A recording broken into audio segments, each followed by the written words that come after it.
It's a very pleasant evening in Kansas City where we come to you from Kauffman Stadium for Game 1 of this brief two-game series between the Cincinnati Reds and our Kansas City Royals. Hi, everybody. I'm Steve Physiak. This, of course, is Rex Hudler, and the Royals return to the starting lineup. Jorge Soler out the last two games because of an injured left big toe. He told me he is 85 to 88%. I don't know where he came up with those numbers. Let me just tell you, that's good enough for Ned. Look, or any other manager for that matter. This young man possesses some skills. A middle-of-the-bat order guy that they must have in order for them to win some games. This guy's got tremendous pop. He's showing it all so far this year. 5 of the 9 home runs have been clutch. That's a big difference. He steps up when they actually need him. And I'll tell you what, the hit velocity, the exit velo on his hits have been amazing this year. Watch your lips when he swings and gets one. It's trouble. He is in that lineup batting fourth tonight. And watch out for Scooter Gennett, the Cincinnati Red star. We'll tell his story when we come back.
Talking Cincinnati Reds baseball here at the K for Game 1 of this series. And Scooter Gennett is an interesting story. He was released by the Milwaukee Brewers before the 17 season. Cincinnati signs him, and he has really improved tremendously. Fizz, it's amazing what can happen when you don't give up on yourself and you continue to live your dream. You'll never make it if you give up, but this young man, he's doing it. And in his 5th year in the big leagues, and really since 2010, he's been scrapping and clawing and grinding. And when you put that much time in, you find yourself. He's starting to realize what pitches he can hit out of the ballpark. He's had some success, and now he's saying pedal to the metal. Jump on, boys.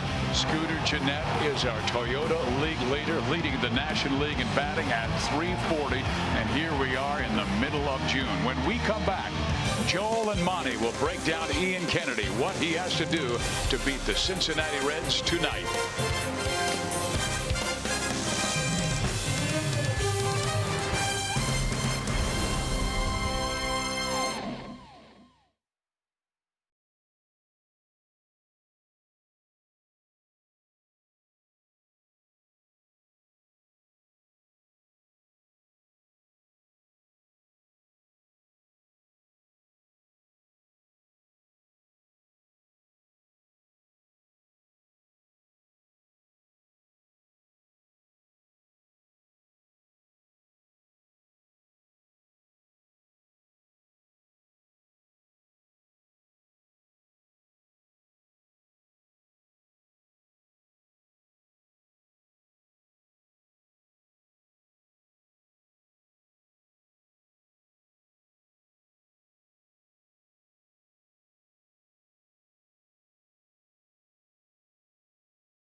One run in his last outing and trying to build on that. 7.5 minutes until first pitch. Joel Goldberg, Royals Hall of Famer Jeff Montgomery. Glad to have him back with us. The Royals are happy to be home. But let's talk, Monty, about Ian. The positive, 1 run allowed. The negative, I guess, is that he's known for going deeper into games. He only went 5 innings. So what are the keys for Ian pitching well? Well, I think when Ian's on his game, he's obviously a guy that finds a way to get ahead of hitters, and the numbers really kind of speak to that, because when he's ahead in the count, the OPS against him is only .581. When he's behind in the count, it's 1.7. So it's a huge difference for him. The other thing, changeup's been really good pitch for him this year. Batting average against is less than 100, so that's a nice one. And we always know with Ian Kennedy, he's got to find a way to keep the hitters in the ballpark. If he doesn't give it the home runs, he's got a much better chance of being successful. He was also great early in the season with runners in scoring position. Has struggled with that more so late, but has had good career numbers against the Reds. 5-1 with a 2.33. First pitch is coming up.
By Missouri Lottery. Every ticket played gives back to Missouri schools, so play it forward with the Missouri Lottery.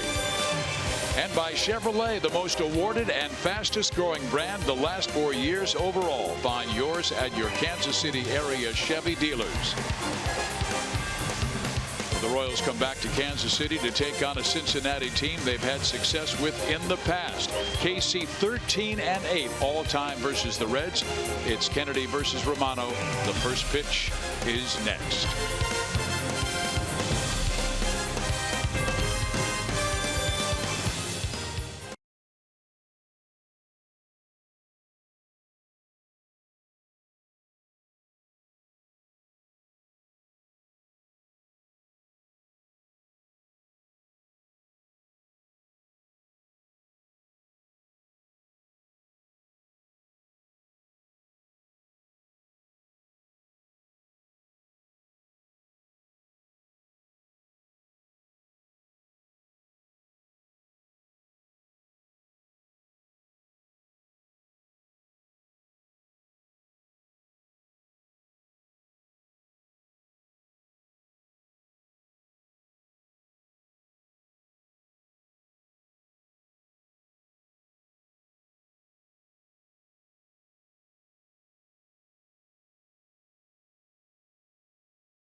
humid evenings. That's perfect for Major League Baseball. Steve Physiak, Rex Hudler, Joe Goldberg, and Jeff Montgomery. Here's a look at the Reds batting order brought to you by GMC. A lot of power in that lineup, Hud, with Schebler and Votto and Jeanette and Suarez and Duvall. Yep. You know what, though? Ian Kennedy, if he executes his pitches, he can stay under their bats. It's all up to him and his pitch execution, and he's got to be able to utilize that fastball. He's got to command it. That's huge for him. Well, getting his 14th start of the year will be Ian Kennedy, a rather high ERA at 5.76, but did pitch well, allowing just 1 run in his last start, 5 innings, received a no decision in a game against the Angels. Yeah, you know what, and that's a positive he can build off of. What he's got to do, though, is he's got to be able to get ahead with that fastball. When he's ahead of the count, you know, he has success like most pitchers, because then he can finish him off out of the zone. But his fastball is an important pitch for him. He's got to locate just above the belt or right at the knees. Anywhere thigh high, sometimes they'll get to it. But the changeup's been an effective pitch for him, especially against left-handers. The opponent's only hitting 100. Slider, change, you know, the curveball, those are secondary pitches that he likes. Whitley's in right field. He's getting an opportunity for our forward around the horn Royals defense. Almonte getting a rare start in center, hoping he can make the best of it, and we all know what Alex can do in left. How about Alcides Escobar making his 400th consecutive start at shortstop? He's fabulous. That is our forward around the horn defense, and our umpires today, Laz Diaz behind home plate. Jeff Nelson is the crew chief. He's at third base. Manny Gonzalez at first, and Andy Fletcher at second base. So here is Ian Kennedy, who has not won in 2 months. His last victory was April 7th at Cleveland. Schebler has been hot. He saw a 9-game hit streak end on Sunday, but was on fire prior to that. He goes after the first pitch and pops it up. Shallow left. Gordon with a long run, but it will be beyond the reach of both Moose and Alex. Brings back memories of that collision they had in Chicago, and it's a good thing that that ball landed right there with no collision. Every time the two of them go for a foul ball down the line, that's what flashback I have as well. Why can't you wash out the negative? Well, you know what? That's baseball. That's the way it is. And that might be the only collision that I've seen in my 7 years here. Both guys went on the disabled list that day, and now Kennedy coming high and tight on Scott Schebler, who is batting .282 with 8 home runs. He took a shutout into the 5th inning, his last start, before allowing a run on back-to-back leadoff doubles, and then he was able to pitch out of that jam. Schebler's a young man that uses the whole field. His power is emerging. He's got 8 so far this year, but he's a gap-to-gap type hitter. Good athlete. In there. You're right, he is. He hails from Cedar Rapids. Came to a few Royals games growing up, but went to Prairie High School in Hud. He was like you. He played everything. Baseball, football, basketball, soccer, track. Yeah, I mean, I could only handle 3. He played 5. That's pretty good. There's a little emergency hack there, but you know, when you play different sports, it makes you a more rounded athlete, and then as you get a little bit older, you start to specialize in the ones you want. Sometimes our youth has it backwards. They start specializing so young, and they're missing out the development of other parts of their body and their mind with other sports. Just my opinion. Another foul off. I do remember you telling me how soccer improved your footwork at shortstop in baseball. Immensely. I had no idea that I was going to be a professional baseball player, but I liked soccer. I loved the competitiveness. I liked to develop my speed, coordination, hand, foot. Actually, no hands. You can't use hands in soccer, but that was even better. Ground ball right side. Escobar has it. Oh, and it's through his legs. It's so rare to see Escobar boo to play like that, but that one got under his glove and into shallow right center field, so it will be an error charge to Escobar. Well, there's a lip there in the grass, so watch him. He's going back to play this ball, and there's a little lip on the grass and the dirt, and sometimes that will mess you up a little bit, and it did there. Just brought his glove up a little bit. because that little lip where the grass meets the Well, dirt. they've called it a base hit. Bad hop. Well, I always go by the explanation. If a major league player should make a play, then it is an error. But Escobar, I think, would tell you I'd make that play 99 times out of 100.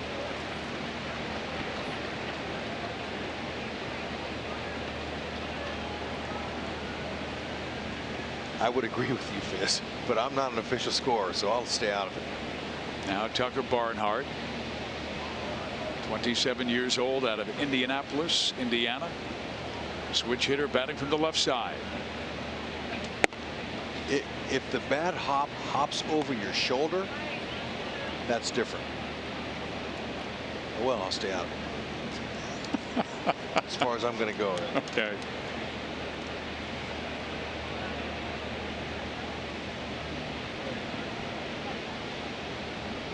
Schebler not necessarily a threat to go. He has stolen just 2 bases this year, and he would be competing against one of the best catch and throw catchers in both leagues. Ground ball right side. Goins goes second one. Back to first. They've got the double play. What a huge pickup there for Ian Kennedy. After Schebler in his first at bat there and first hitter of the game was fouling off pitch after pitch, and Kennedy's probably thinking, oh, here we go again, because he's been having high pitch counts early in games. These outs right here, this one swing double play is huge for a pitcher, especially for Ian. And interestingly, it was only the 3rd double play turned behind Ian this year. Now the batter, Joey Votto, always good to see him with nobody on base. On Sunday, he enjoyed 4 walks. Great eye.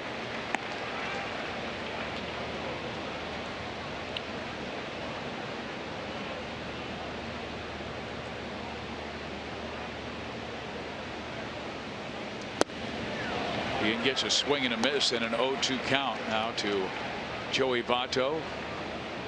And our Kubota power stats. Joey Votto, #1, highest in career in on-base percentage at 41. Just a tick better than Mike Trout of the Angels. Yeah, you know, if you're getting on base, you're scoring runs and you're being productive. Now, he just has 27 RBIs, which is okay for now, but and he hits 375 with runners in scoring position. He's doing his job, but he's more of an on-base machine really than a run producer. Yeah, you don't see many #3 or 4 hitters choke up like he does. He has an interesting setup.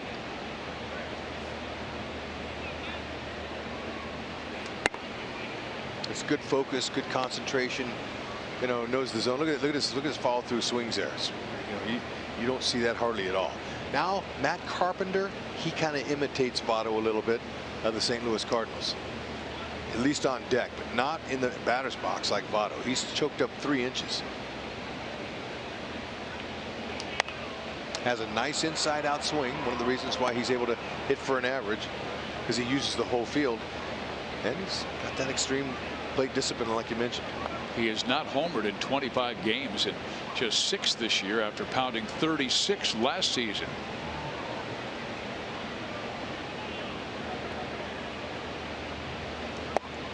Kennedy gets a swing and a miss. A fine first inning for Ian Kennedy. When we come back, it will be Whit Merrifield, Mike Moustakas, and Salvador Perez.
Kansas City Royals, and here's a look at the GMC starting lineups. It will be Merrifield, then Moose, Perez, and Jorge Soler. We talked about that in the open HUD, having him back in the middle of the order, protecting Salvador Perez and Alex Gordon.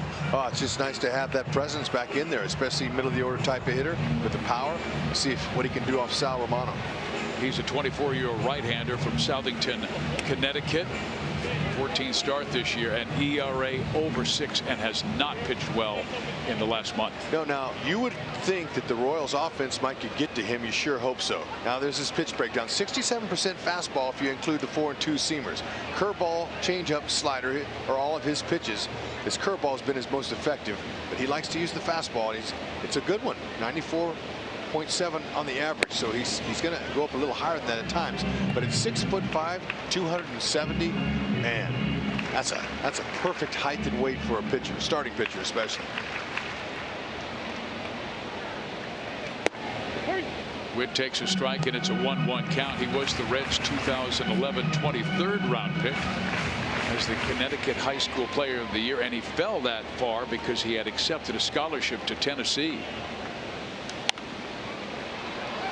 You know, he's had some issues with control with that fastball. That 6.23 ERA is the second highest in the majors amongst pitchers with at least 13 starts. So he's had issues in the middle of the plate.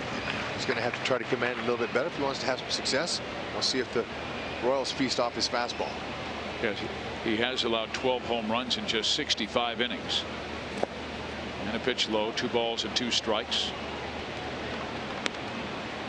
So HUD, you talk about 73 hits with 30 walks. That's 103 base runners in only 65 innings. Yeah. So you know he's developing. He's just 24 years young. And when you're having a season like they're having, you can afford to develop. Witt wishes he had that one back. I can tell with his body language. Now Jim Riggleman, he's a fantastic skipper. He's had a lot of experience, and he's really good in the communication department, and he knows his players. He knows the game. He's been around a long time. Been a manager for San Diego, the Cubs, the Mariners, the Washington Nationals, now with Cincinnati, taking over for Brian Price. Tight. It's a 3-2 count. Well, the kid throws hard in the mid-90s, but looking down, HUD, both of his fastballs, both his 4-seam and 2-seam, have been hit hard.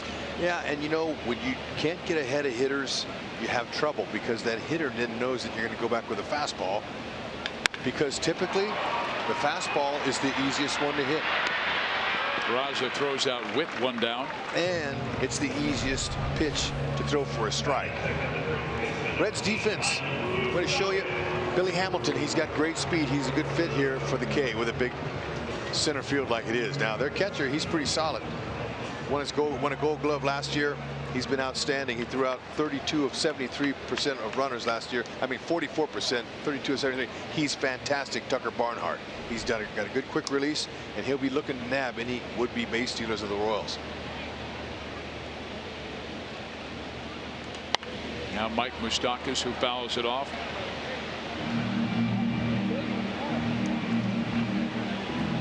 Moose's batting average has dropped to 267, just 7 for 37 this month, and it was June last year where he really took off. Belted 8 home runs in June last season. Did not go. You'd like to take a look at him, see what a few pitches live look like. I mean, they've watched plenty of video on him today already, as they do every single day before a game. They'll view that night's starting pitcher, and usually it's on the TVs that are inside of the players' locker room. So the TVs are usually all around, but you can get into more definite studying if you go in the room, in the video room. High popper down that right field line in foul territory. Do they have room? Almost, but not quite for second baseman Jeanette. Gotta like that effort. Yep. Better believe it. If you're Romano, you're saying thank you for risking injury by jumping up on that tarp right there. There's about a 2-foot gap in between the wall and the tarp. You could slip between. Serious things could happen, but I like the effort. Yeah, I remember the year that Vince Coleman was lost for the postseason when he got rolled up by the tarp. Well, the tarp was an automatic tarp over by the baseline at Busch Stadium. Yeah. It was put a lot different. It's automatic. It popped up out of the ground and it started rolling out. He didn't see it and it caught him. So it was kind of an unusual circumstance and an unusual injury.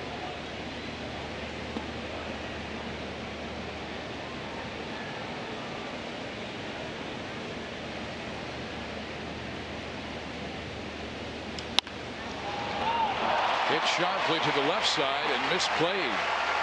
Go. He decided to stay there. That's all right. But you know what? That's the second time in a few games we've seen him do that. He's hit line shot right there. Four-seamer, just what he wants, right down the middle. That's center cut. Good swing by Moose. Right to the shortstop. And I don't know how Peraza missed it. That'll be an error all the way on Peraza. And Rex, when you're a left-handed batter and you could see that spin coming off, now it did not hit the ground, but it's tailing away from that infielder on the left side. Must have lost it somehow, Fizz. I can just tell you those are routine plays. The one by Escobar in the top half of the first, and now one. That was not Peraza, by the way. They were in their shift. That was Suarez. So he just misjudged it and might have not got his glove extended. I'll have to look at it again. But if you alligator arm that means shorten it up a little bit. That ball will eat you up. So you just have to get out there and get extended. Salvi checks the swing and did not go. Sometimes, you know, with the shift the way they are, you would expect it to be a normal position, but you know, now they all shifted over.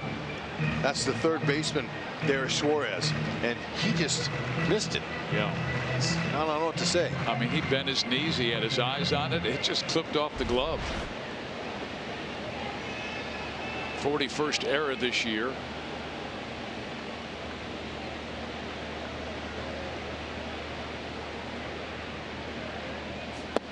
Swing and a miss by Salvi. The count moves to 1-2.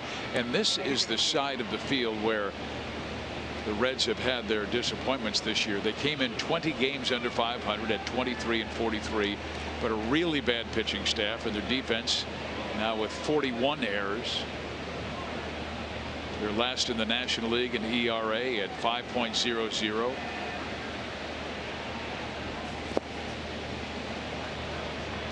That's the whole idea of getting ahead. Romano gets ahead, he's trying to make you chase. But when you don't get ahead, like I said, fastball is the easiest pitch for a pitcher most of the time to control. So that's what the hitter looks for. Tries to get in there with it. But when you're ahead, you make him chase. And he knows Salvi sometimes will chase. See Barnhart's gold glove. His gold patch on the outside of his glove there. Pretty cool.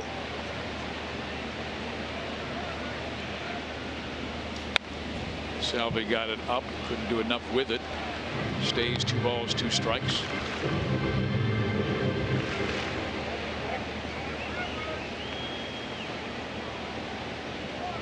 Royals have 8 straight home games. 2 with Cincinnati, 3 with the defending world champion Astros starting Friday, and then the Texas Rangers on Monday. Salvi with that strength fists it into left center field. Moose will hold at second base.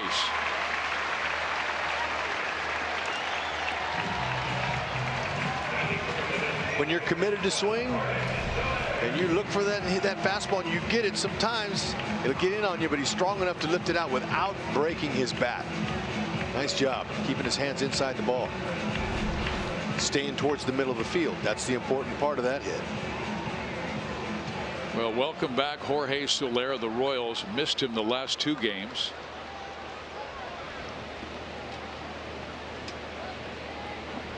He had 3 hits on the trip to Anaheim and Oakland. Royals went just 1-6 on that road trip. And they really had a difficult time with runners in scoring position in Oakland. Just 1 hit, 19 times up. And there's the pad he is wearing. Yeah, that's a nice custom one. He had a pad that just was under his knee in that one little spot to cover below his knee, but now he wants to go ahead and secure the whole leg, and that's a good idea. It affects you when you run. He runs well. But that's more important, so he can stay in the game. Good swing. And that's going to bother him, his toe, for several more weeks. He'll do the best he can to stay off it and get treatment on it, but that's a deep bone bruise that doesn't go away. So it's just another thing, another nagging injury he'll have to play through. Yeah, they have stairs that go from the clubhouse down to the field in Oakland, and he was limping down those steps, and Ned Yost was following him and said, well, doesn't look like he's going to be in the lineup today.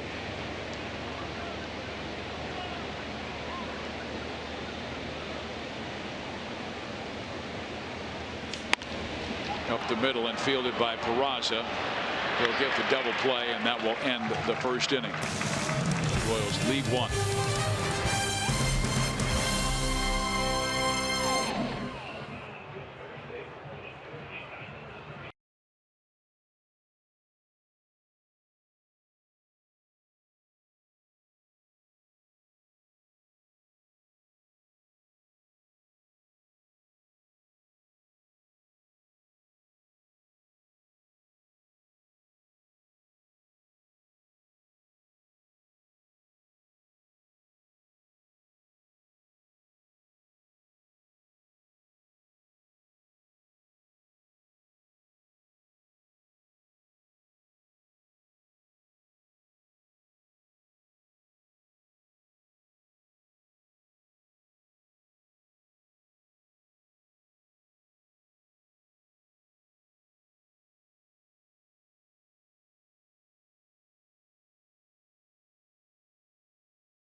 Participating in the home run challenge. For every home run in this game raises money for prostate cancer research. Since June 1st, over $525,000 have been raised in the challenge.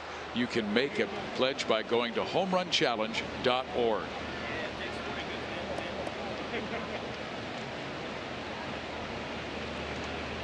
Well, here is Scooter Gennett, young man we were talking about in pregame, having quite a year. And he currently has a 8-game hit streak going on. He was the May Player of the Month in the National League, hitting almost 400. You know, that's quite an honor to get that award. When you're one of the best ever, and look at it, to get your streak, you know, in that first time up, to keep it rolling. That's just now the pressure's off. Not that there ever is any pressure, but the media tells the players that you have a streak. Did you know that? You know, and they constantly are on you. So he's aware of it. But it's a fastball over the middle of the plate. Good, easy, short stroke. Good compact swing. Scooter uses the whole field. He's a nice player. Yeah, you wonder what Milwaukee didn't see in him. I know they had some young infielders, VR and Arcia and Shaw they acquired, but boy, they could use Scooter Gennett. Well, Fizz, you know, sometimes you're not matured at the right time. He's 5'10" and 185, probably 170 back then. Didn't have any real standout tools, you know. And fielders like him come a dime a dozen. How can you hit? You know, lots of times it takes you a few years to get your confidence in, and then you have a successful year. Like, remember a year or so, a couple of years ago, he hit 4 home runs in a game, or 3. Anyway, he now believes that he is a premium home run hitter and player, and that confidence makes a big difference in a player. It was June 6th last year where he belted 4 home runs in 1 game against the St. Louis Cardinals, and 2 off a pretty good pitcher, Adam Wainwright. And that's his 4th season in the majors. So that's the maturity of him. He's starting to feel it like he belongs, and he believes he's a star. And if you can believe it, it can happen. Well, an emerging star is also Suarez. He's only 26 years old, out of Venezuela. And yeah, they've got a lot of young players, but offensively, I think they're above schedule. I mean, they're averaging between 4 and 4.5 runs per game. They've hit 63 home runs. Young team, but what's holding them back is their pitching and their defense. Got to have all three areas. Royals fans know that. Pitching, defense, timely hits. That gets you there. And then with a little bit of magic, a little bit of luck, you can go all the way. But you know, the one thing that some teams are missing out on with their analytic department is putting the ball in play, contact, not launch angles or not hit speed, but even though, you know, backspinning the ball, hit speed, that's important. But the way the Royals did it in 14 and 15 was really impressive, with no power, hardly any power, last in the league in home runs. On base percentage wasn't very good, but they made contact.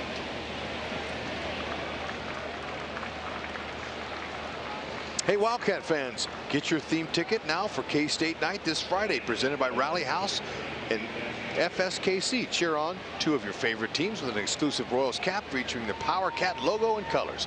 Redeem your hat at Gate A with your theme ticket at 5:30 before the Royals take on the Astros. I can't believe they let you read that. How about that? You know what? I loved it, Fizz. Your daughter went to KU. I pretended I was you.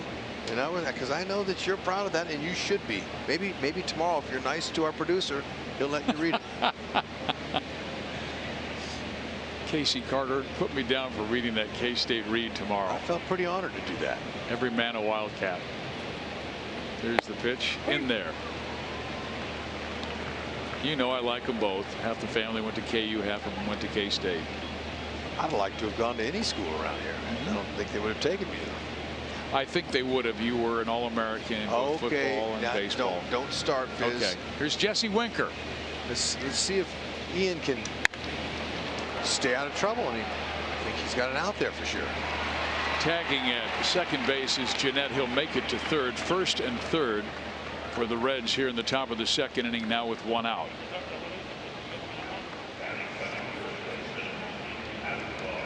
And here is a guy that Ian Kennedy can bear down on. Adam Duvall is having an under par season and does strike out a lot.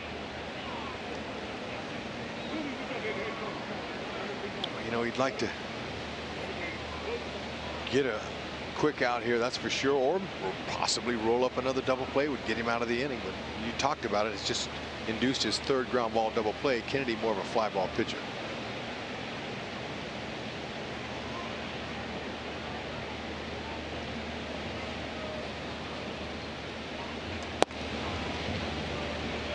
Kennedy's had some issues last 6 starts with runners in scoring position. But in his last start, here's the positive. See that? 2 for 8 in RISP against the Angels. And the Angels are a pretty good hitting team. So Kennedy can execute his pitches when he needs to. He has that ability. But he can't fall behind. That 0.98 opponent average versus the changeup this season, that's the best among Major League Baseball starters. That's a pitch there that's effective to righties as well. Especially comes down and in, has some good movement down and in to Salvi's left knee.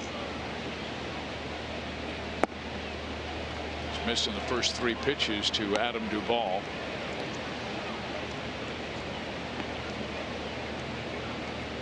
Duvall, excellent power, 10 home runs this year, hit 31 last year, but a lot of strikeouts. 61 this season. It's a good fastball hitter. This heater here, just make sure it's not in the middle. He's looking to turn and burn right here. 3-0. Walked him. So 2 walks in the second inning. Bases are loaded.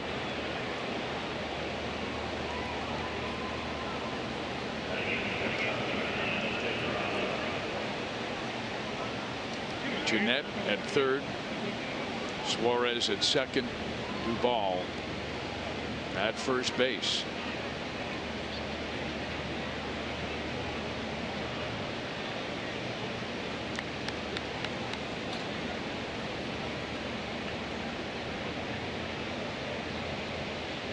Peraza's a fast runner. Be tough to double him up.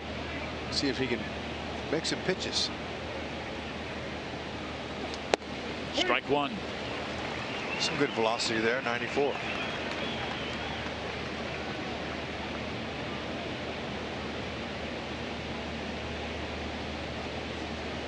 Makes contact in the middle of the field. Jose Peraza likes to just put the ball in play. He understands who he is. He's not a real power hitter. He's going to utilize his speed. In the air. Will they run Jeanette? Almonte under it, makes the catch, and he's coming home. Here's the throw to the plate, and he is out. Excellent pickup for Kennedy. Second double play of the night. Are you kidding? Whoa, that was special. Perfect throw. Billy Hatcher, third base coach, took a chance. He said beat him, and it was a perfect throw. Nicely done. Yes.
Can't blame third base coach Billy Hatcher. He's going to make him be perfect, and he was. Scooter was scootering, but didn't scooter enough.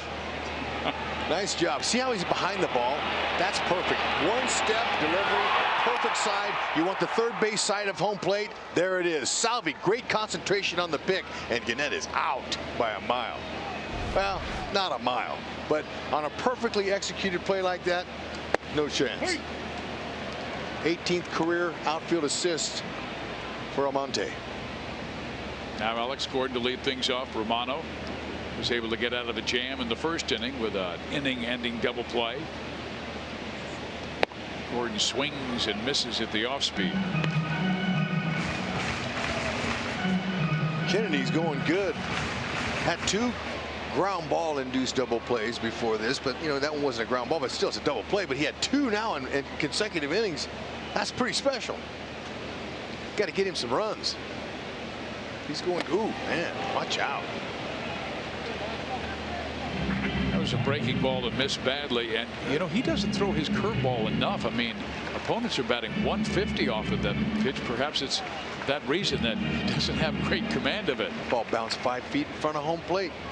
And Laz Diaz, home plate umpire in his 20th season as an umpire, he's seen plenty of them. I think I'll throw it again. You know, that's one thing, Fizz. If you're short, now there's this changeup. If you're short with your breaking ball and you're a starting pitcher, you can't just shelf it. You have to use it.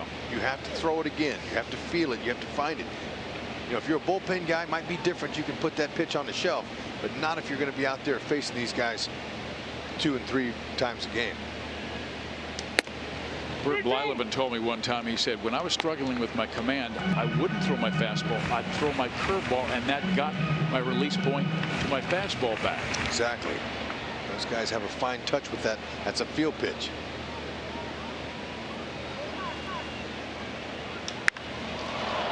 Alex drives it to center field. Billy Hamilton going back, and he'll make the catch just in front of the Boulevard Wheat Beer sign. Let's go to Joel. All right, let's talk a little bit of injuries here. Our University of Kansas Health System injury report. Justin Grimm activated from the disabled list. Trevor Oaks going down, so good news for Grimm. And the progress was actually slowed when he was on paternity leave. His baby was born, but he stayed in good shape throughout that. He was done doing all that was asked, guys, and was able to pitch back-to-back days, able to pitch more than 1 inning, able to pitch 2 innings.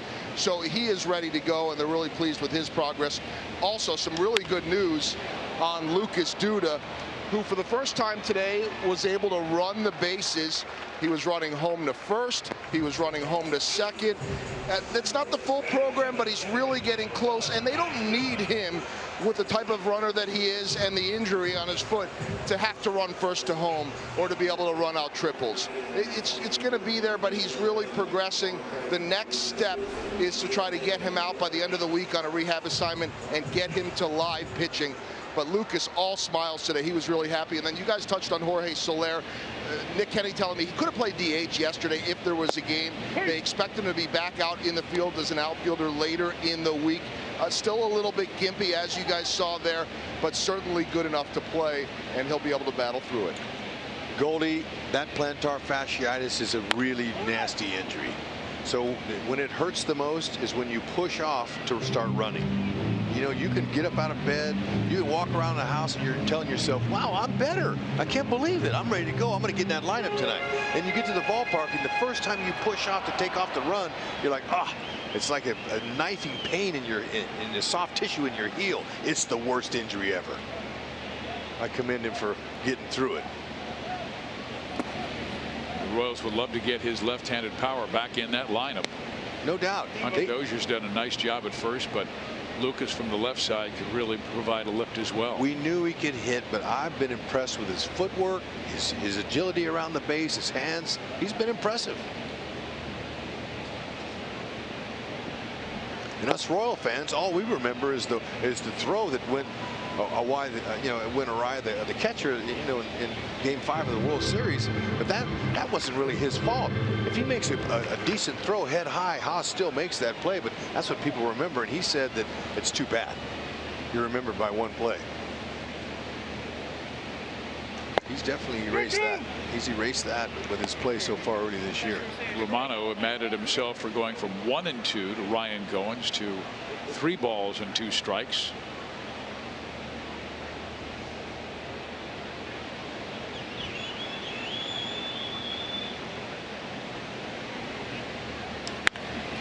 And Ryan goes to center field. Hamilton, one of the best defensive outfielders in the game, will easily go back and make the catch. Romano with a solid second inning.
Hats Off for Heroes. For each post, T-Mobile will donate $1 to support veterans.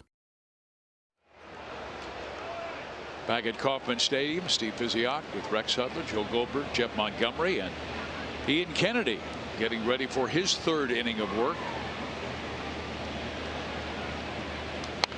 Batter is Billy Hamilton, a guy you really want to be aggressive with at the plate. He's not hitting that well, but if he gets on base, well, he might be a triple because great base runner.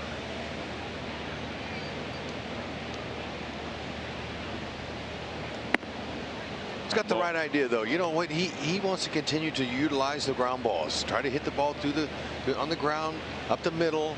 Try to keep it out of the air. Utilize the speed. I like his stance. He's got a little bent knees. You know, his hands are up high. Wants to just stay down through the ball.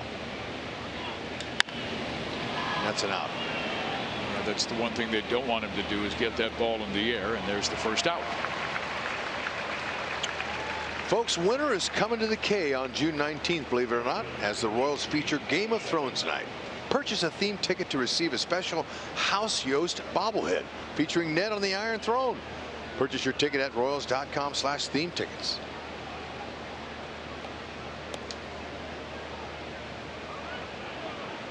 King Richard, he's socializing tonight, and you can do that here at the K and most ballparks. But look, this ballpark is really special. You hear the fountains in the background. You hear the soothing water. It helps you at the break of the hot, summer evenings. And that's one thing other parks don't have.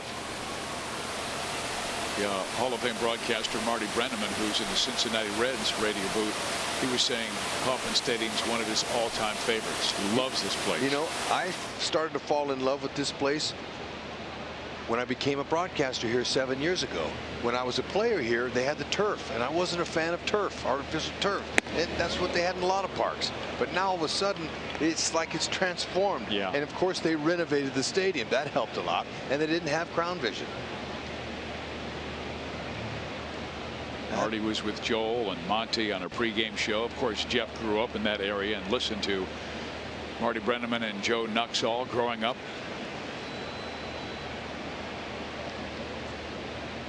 Monty, excellent star at Marshall and then drafted by the Reds. And became a Royals Hall of Famer. Yep. All-time save leader. Impressive. Advantage Kennedy 1-2. Scott Schebler.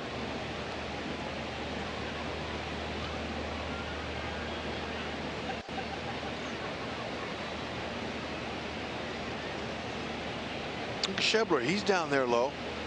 He's got his hands. He's just trying to hit the hole over there. Moose, they've all shifted over. 3 men on the right side. Moose is the only player on the left. And you could tell that swing right there by Schebler was I'm going to just hit it right by Moose. And Moose moved over a little bit more towards the third base bag. He was playing a little bit more shortstop.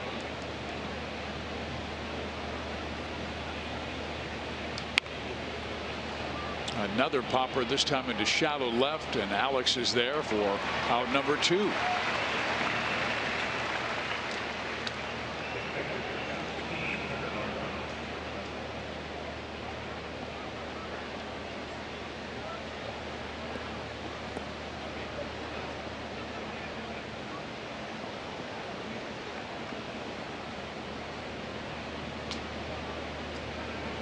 Tucker Barnhart.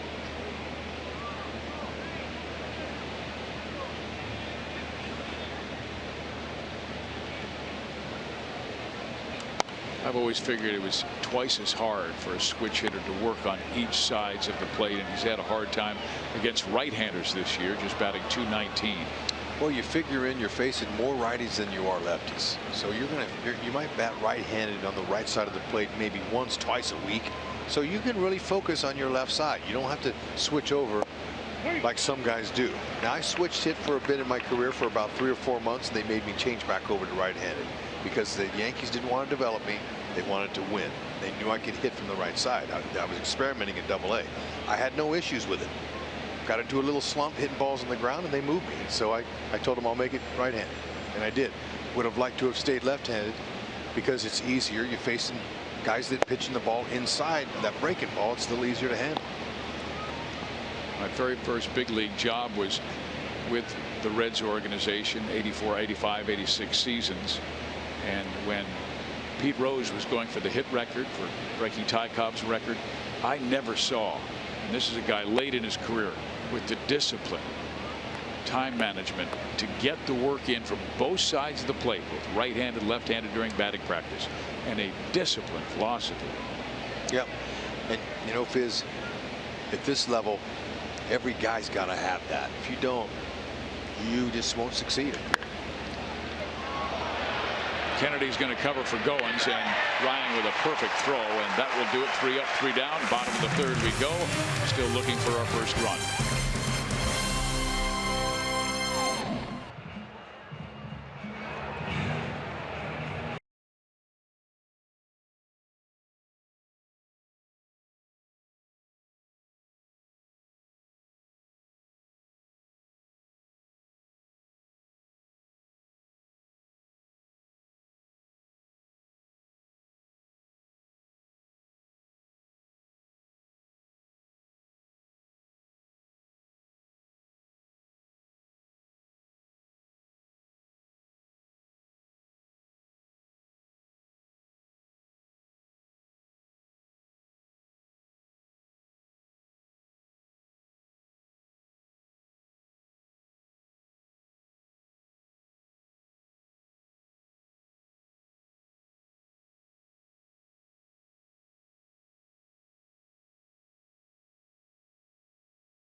Has never let anything or anyone stop her from accomplishing her goals. She competes locally in swimming, track and field, basketball, volleyball, soccer, cheerleading, speed skating, skiing, bowling, and golf. Wow. Not only does she compete in all of these sports at the local level, but she has also skated on the global stage at the Special Olympics World Games and was featured in a performance during the closing ceremonies. Congratulations, Lisa. I think Buck O'Neill's not smiling now to have that athlete in his seat. Way to go, Lisa. Beautiful smile. Keep it up. I just kept on going from sport to sport to sport to sport with Lisa. It's unbelievable. Incredible athletes out there.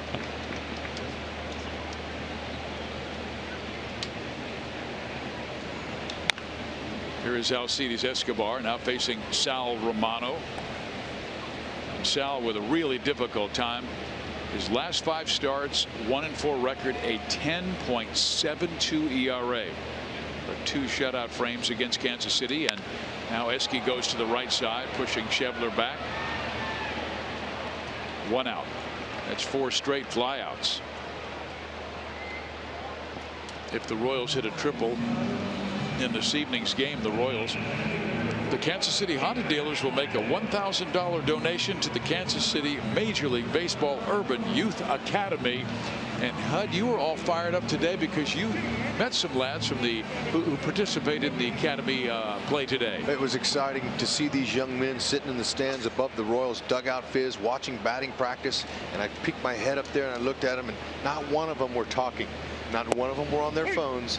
They were all watching batting practice, big leaguers hit, and it was inspiring. I loved it. Billy Hamilton was there from the Reds, and Alcides Escobar from the Royals. Fantastic. Look at Esky giving him his time. Those 2 big leaguers. That's so key to let those guys see big league players like that, world champion like Escobar. Part of the Breakthrough Series development event at the Kansas City Urban Youth Academy today. 60 diverse high school athletes from across the country were there. Pop up to center. Hamilton jogs in, and 2 out. And the Royals really proud of being part of that. Obviously, it's We've got some fields being developed right at the Negro Leagues Baseball Museum. You know, I'm sure that Dayton Moore would love to see 5, 6, 7, 8 of them players become pro players, but that's not what it's all about. Young women, kids, all can develop and learn something about discipline, something about life, and in baseball, just playing. They don't have to become professionals, but it'd be nice if a few of them did. But still, that academy is all about teaching and learning and life skills. Now Whit Merrifield, who grounded out to short his first time up. But we're in an era where the phones entertain, and what I was impressed with when those kids were watching batting practice, not one of them was on their phone. It was a swing and a miss. And the other thing is, Hud, a lot of times the kids from the wealthier areas are the ones that can get on these travel ball teams that have to travel to Denver or Atlanta or California to participate, where there's some good athletes right here in town, downtown Kansas City. Just play, especially baseball. Just play it. Go out in the backyard, wad up a tape ball. Tape a strike zone on your garage if your mom and dad are okay with that, or a wall somewhere, and throw strikes. An Indian rug over the clothesline. Get a tennis ball, throw it against the wall, and catch it barehanded. Work on soft hands. There's a lot of little things you can do to improve yourself and not have to spend any money or go anywhere. Oh, line drive into left field. That's a base hit for Whit. The Royals with their second hit of the night. I hate to get real excited about a single, but look, everything's technically sound. Ball's down. Look at the head position. His head was down on the ball. I tell you, you're a professional golfer and you see Whitley Merrifield take a swing like that, you're saying, wow, I'd like to see him on the golf course. Great head position. Let's see if he runs with 2 out. Tucker Barnhart, 6 for 28, throwing out runners this year, but outstanding skills. Let's see if Romano is good at holding runners. Well, one of the best interviews I've heard our guy Goldie do ever was with Ricky Henderson in Oakland. And what Ricky Henderson said, it's a nice little throw down there. You can see his quick release he has. What Ricky Henderson said in Joel's interview with him was that he's going to steal off the pitcher, but the catcher is the one that goes on his record. So there's a little bit of cat and mouse there. So if you can get a good jump off the pitcher, there's a pretty good chance you can make it. And more than likely, that catcher might be calling more fastballs, and Moose can hit a fastball. He hits it right to the third baseman, Suarez, who gets the force at second base. That will do it for the Royals in the third. 0-0 score.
saves from Price Chopper and Aquafina.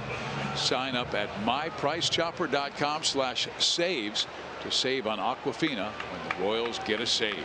He put that Price Chopper patio up there a few years ago, a couple of years. I think that was last year was his first year. And I went up there to sit down, and you could hear the fountain. You could feel the mist come over. What a good place to watch a game.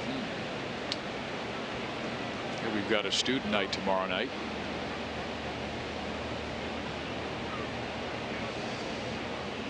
And then on Friday with the Astros in town. Friday, of course, is Buck Night. Big fireworks show after the ball game. Bring the kids to the yard. Houston Astros in town, the defending world champs. Strike one to Joey Votto, who struck out swinging his first time up.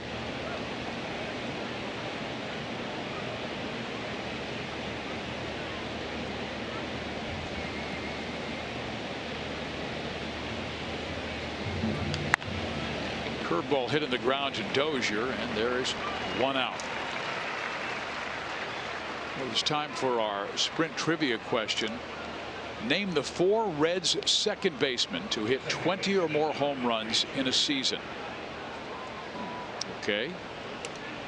Well, I would think that Scooter Gennett would be one of them. He hit 27 last year. Ding, ding, ding. How about the great Hall of Famer Joe Morgan? Ding, ding, ding, ding. How about he was the MVP in that 75 season? How about just again, we're going to talk about this. It's not an official guess. How about Ron Oster? Ron Oster. You know what do you think Ron about it? was more of a singles doubles guy. Okay. I just don't think he hit 20 home runs in a season. Okay.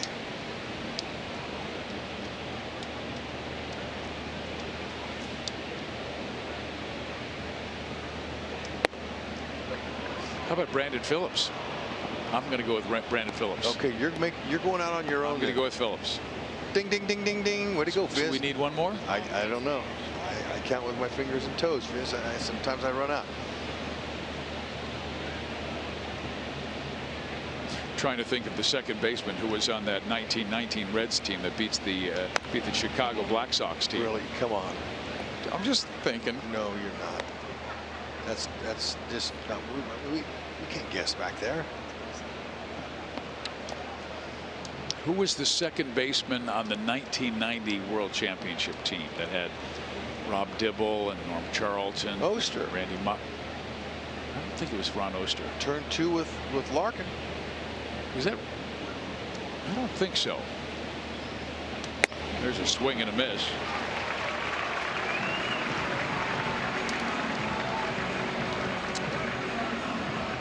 Scooter Gennett saying, let me see a Mo lottery replay on that one. That was out of the zone. Yep. Got him to chase, and that's a good location. You know, talk about spin rate. The spin rate on Kennedy's fastball is above average. It moves. It appears that it has a little rising action, especially up in the zone like that one.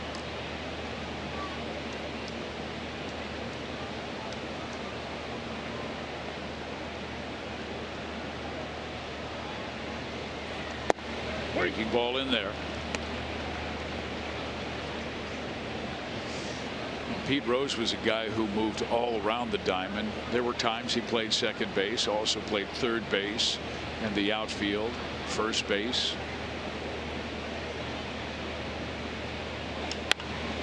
There's a popper to the right side. Whit Merrifield makes the catch. An 8-pitch inning for Ian Kennedy. That'll help him.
cheap celebration event and get a great deal today.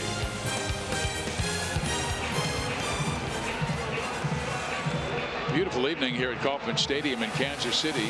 We're looking for our first run as Kennedy and Romano has thrown up nothing but zeros. Salvador Perez will lead things off. He singled to center field his first time up. The Royals with 2 hits, one by Salvi, the other by Whit Merrifield. Salvis was on a fastball and kept his hands inside, and he jammed him over the shortstop's head to center field. I tell you, Romano's pitches again. He's got a 4-seam fastball that stays straight, 2-seamer, sinks a little, curve change slider. He's got a bunch of them.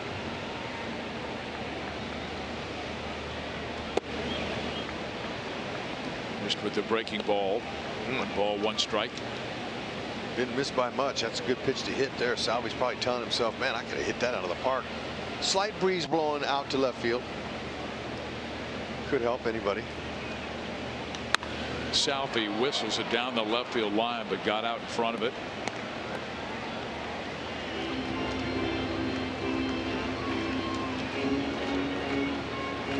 Perez went 5 for 25 on the recent road trip to Anaheim and Oakland. 2 of those hits were home runs. That young man gets a souvenir. Yeah.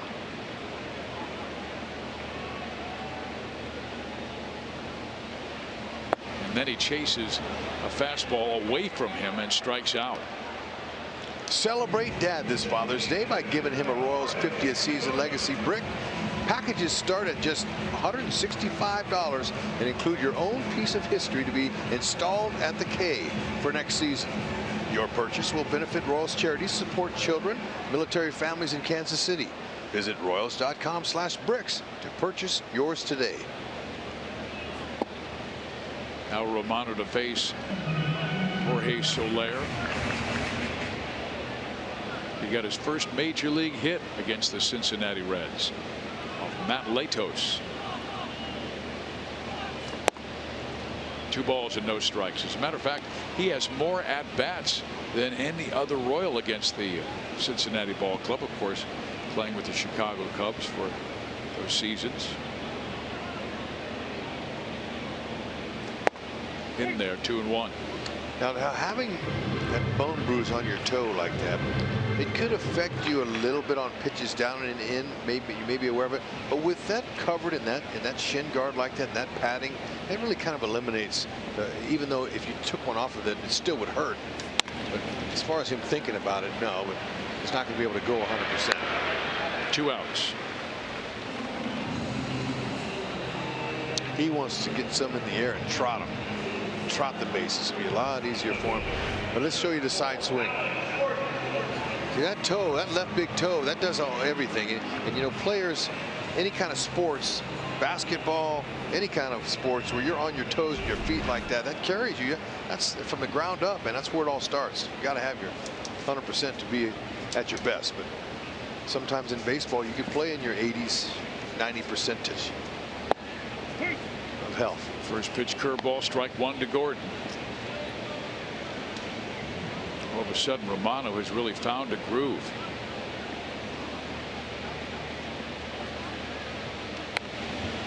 Well, Alex tried to bunt.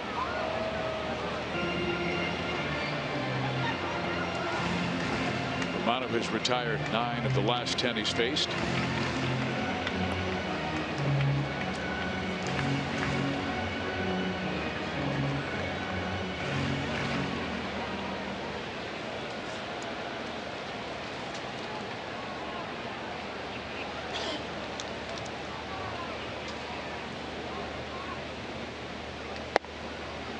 Try to sneak that 2-seamer on the inside corner.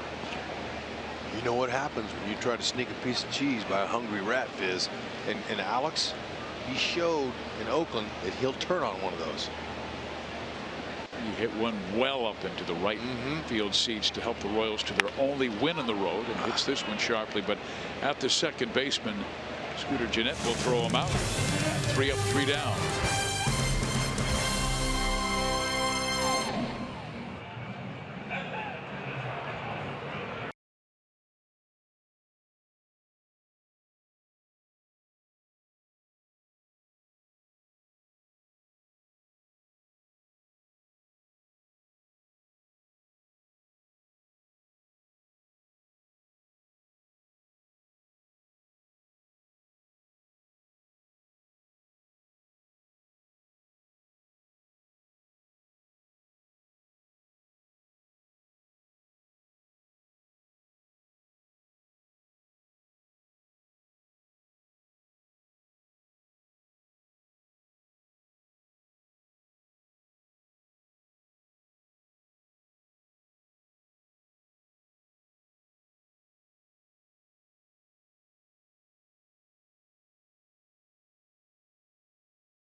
Royals Hall of Famer Jeff Montgomery. And Monty, it seems like Kennedy following your path towards your keys to his success. Yeah, a lot of times easier said than done, but he's done a lot of things really nice tonight. And gone 4 innings without giving up a run. You have to do some nice things. And I really like the way he's been on the attack. He's gotten ahead of hitters. He uses off pitches, and he's really uses defense nicely. Give them a chance to make some plays for you, and they'll do it. He sure appreciates that. Just 2 hits allowed. That is our Pizza Ranch plays of the game. And there's a breaking ball for a strike. Tell you what, though, that throw out by Almonte in center to perfect throw to Salvi, that picked up Kennedy bigger than any other play probably all year long. Well, you can see it on his face. Right, you get a couple really nice plays made behind you. It gives you confidence. Go out there and attack hitters and pitch in the strike zone. Let your stuff play out and let the defense do their job. Jesse Winker flied out to center field his first time up. 11 hits in his last 7 games. He knocks that one to the right side, but fielded by Goins. Kennedy covering. Play goes 4-1. Look, nice job by Kennedy getting over there. Look at him and Dozier talking now. Dozier, he ducked out. He went to first base to cover, but Kennedy doing a nice job. Monty, what do they teach pitchers to do by covering first? As soon as the balls hit the right side, you got to be there. There's some pretty fast runners in Major League Baseball. None of them can outrun you if you get a good break running to first base. You can't wait. You have to react. And they would like for you to try to find the line and then run up the line with the runner, right, Monty? You want to take a little bit of a hook. You want to go around so you're never in foul territory. Hit the inside of the base, give the base runner the outside of the base, and usually there's no problems that way. Stay away from collisions. Absolutely. There was another pitch play earlier. Watch this one, Monty. Watch Kennedy's route to first base. Watch him go to the line. He'll go to the line and run right up the base. Perfect. And then I loved how Goins threw the ball, didn't guide it. He threw it to him, trying to hit a moving target. Sometimes guys will hesitate. Well, you have to trust your infielder, and I think with all the shifting that goes on, you have to be ready as a pitcher to make that move. Fly ball to Abraham Almonte. And 2 out. Okay, now let's watch the throw. Okay, Dozier's out of the picture. Watch him just throw it. Okay, he didn't lob it. He threw it to the base where Kennedy was, and those are the little things that end up being big things in baseball. You have to be able to make those happen in order to win.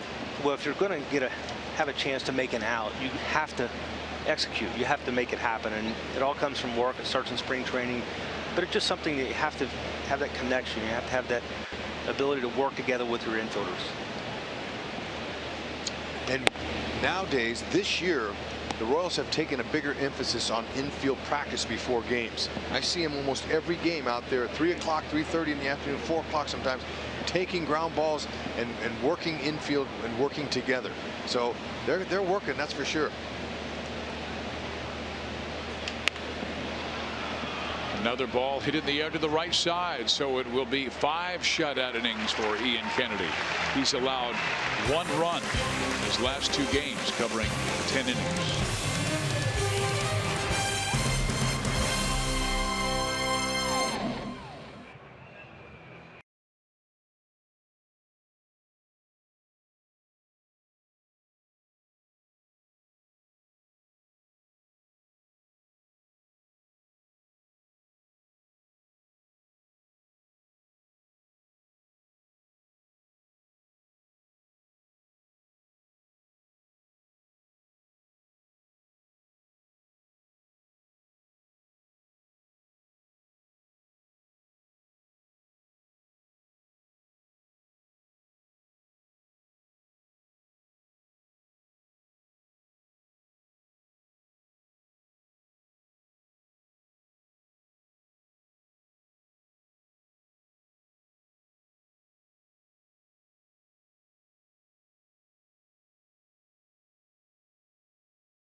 Bottom of the 5th we go at Kauffman Stadium. Reds and Royals, game 1 of the series. And fans, Tiger Woods is back, and he's ready to take on the greatest golfers in the world at the 118th U.S. Open.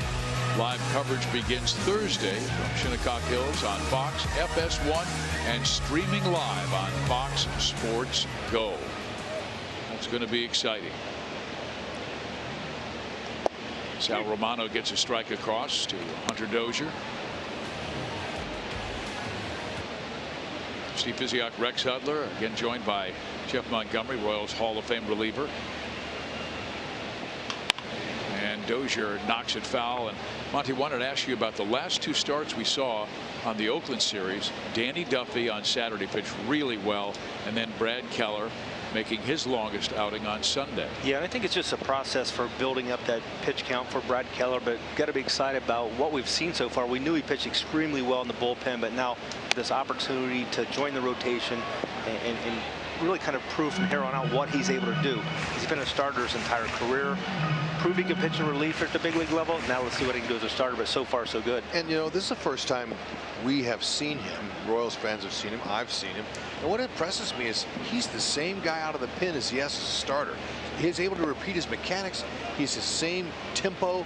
I like he gets the ball and pitches it, and here it comes. You're getting a full helping of fastballs, Monty. I like him establishing that pitch. I have a feeling his fastball is playing up bigger at the big league level than it ever did in the minor leagues. Why is that? We're seeing a lot of pitches now in the mid to upper 90s, and here's a guy that I don't think anybody would have left him unprotected.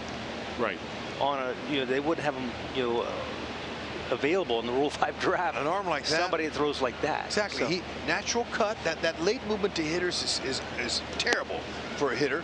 And then he's got a 2-seamer that he's developing. We're seeing more of it now that he's starting. He gets a chance to use it more.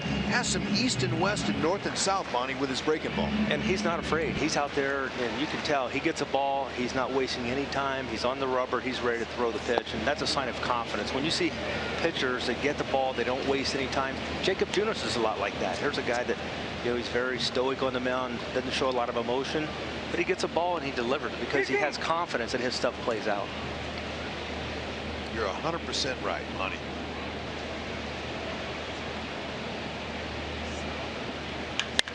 Hunter Dozier gets into one deep to left center field, and that's his second big league home run.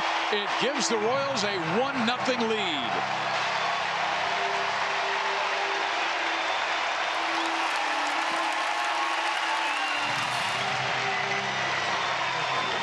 I don't care where you were born, you'll need a set of earplugs after listening to that one. Monty, he was all over that. What a nice, short, compact swing. And that's exactly what I felt like. When that ball left the bat, you could tell from the sound they had a good chance of getting out of here. Sure enough, it's way back. That's what you call backspinning a baseball. If you backspin a baseball, it's going to take off, and that ball, that was launched. And it had plenty of hit speed, and we'll show all that to you later. Some kind of swing by Dozier. 112 mile an hour exit velo, 425 on the line. That's a week's worth of your partner's laundry, Monty. Well, he just got back from the road trip. He probably did something. He did. That is a 7-day laundry trip right there. You can hang them. There you are. That's a line shot. Could have tore a row of seats out there at the outfield.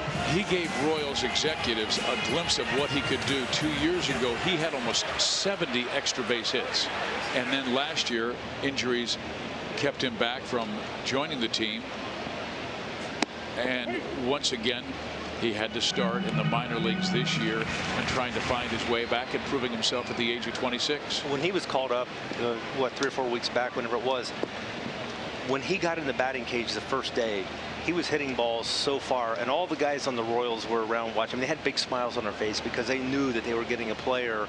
We're going to get a chance to see him now for an extended period of time in the big leagues. He's healthy, and now we're seeing exactly what they're excited about. Also, the opportunity that he had to play in the outfield, that's important.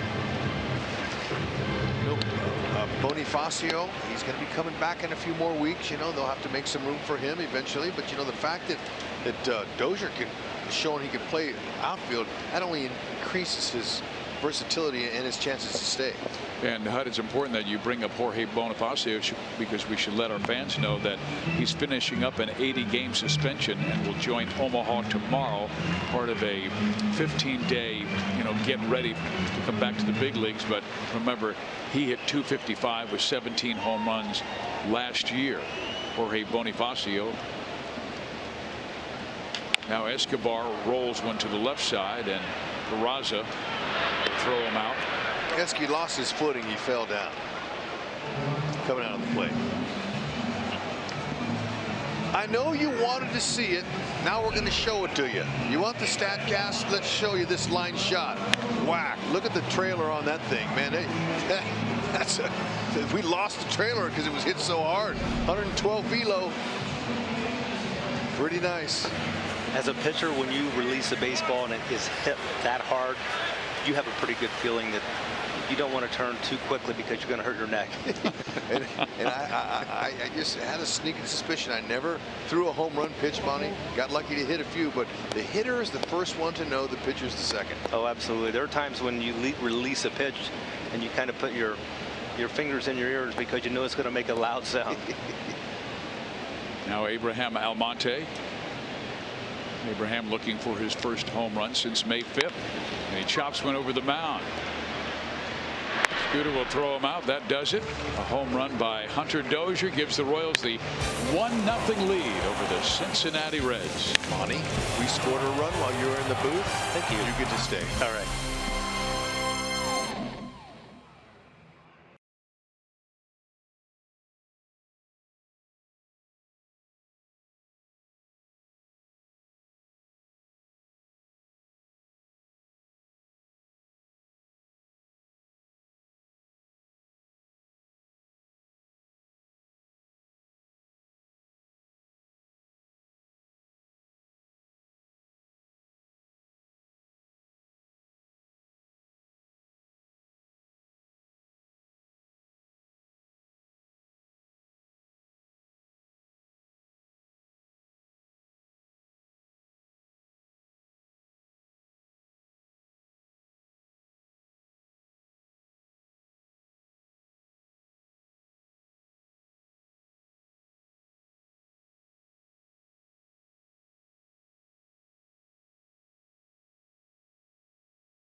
Driver's seat takes a look at that man, Alcides Escobar.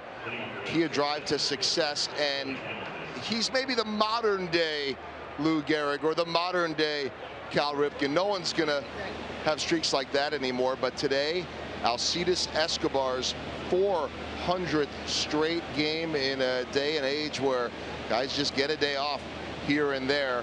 He is far and away the leader, and I had a chance, guys, to talk to Alcides about it today. He didn't know that it was 400 straight. He gave me his usual answer on that one.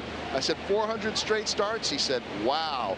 I mentioned it to Mike Moustakas, and Moose looked at me, kind of did a double take, and they all know that Esky plays every day. And Moose looked at me and he said, 400? He paused, he thought about it, and he said, wow, he's played 400 straight. I know how hard it is just to play 140 in a season. So a lot of respect for the Royals Ironman. Better believe that, Joel. That's an impressive list of names. It takes a special mindset and a mental focus to be able to endure that. Salvi took a foul ball that was rather painful, and right now home plate umpire Laz Diaz giving him as much time as he needs to recover. Forearm.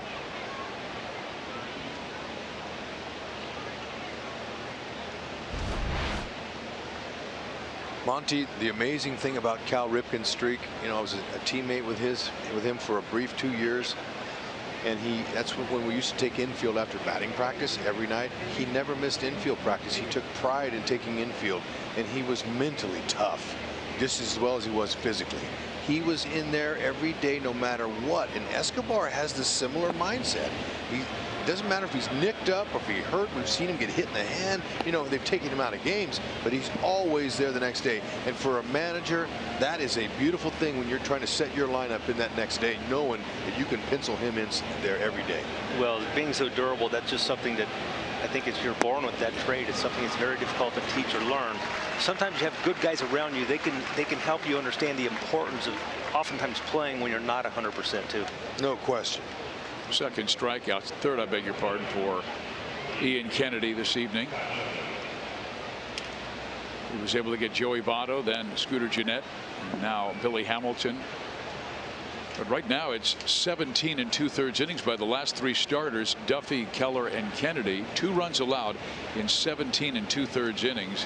And Monty, it seemed like Danny started it on Saturday against Oakland, and that was a hot Oakland team coming in with that offense, and he completely shut them down. Well, that was a great sign for Danny. We know 3 or 4 of his last starts have been really good starts for Danny. Nice to see him getting things on track the way he needs them to be. I thought the impressive thing was his ability to use his changeup. Got all those, 10 strikeouts in the game, and using that changeup so effectively. That's a pitch, to me, when Danny's on, his changeup is brilliant. He had the 16 strikeout game against the Tampa Bay Rays a few years back, and that was the key to me, was his changeup. It had that parachute effect. He had about 3 feet in front of home plate, and the parachute would come out, and hitters had literally no chance. But it seemed like when he missed, he always missed low. Gave the hitter the illusion that it was going to be a strike in the outside corner. Then all of a sudden, as you said, the parachute came out. I like the use of his fastball. I think that sets up that changeup that makes it look so effective, and it really throws the balance off of the hitter. But that heater has been, we've seen it 93 to 96, 97. It's back, and where he's locating it, it's impressive. And then when he goes from the stretch, whenever there's a runner on, he'll slide step and throw all 3 different pitches from that slide step. Another way to offset the balance of the hitter. And I think when he started throwing that changeup, I believe it was a game against the Rangers. He started throwing his fastball more effectively. He was on a mission to establish that fastball, and he said, he goes, every pitch I threw was max effort. There was no letting up. There was no worrying about the next inning or 2 or 3 innings down the road. He was on his game, throwing every pitch with conviction. Here is Danny Duffy on Saturday. You know, any pitcher, if they can establish a fastball, it's going to make everything else better. And you do such a nice job of doing that. And especially if you've got from the left side, you've got that ability to throw in the mid to upper 90s. That's just something that a lot of lefties don't possess. And when you have it and you mix in the power breaking ball along with the changeup, we saw the results. Wow, those pitches we just saw were beautiful, nicely executed. And you know, this is a plus for the ball club. Their starting pitching starts coming around a little bit. Hamill's picking it up a little bit. This is a nice outing for Kennedy here, who's into the 6th inning, really for the first time in several starts. Knocked to right field.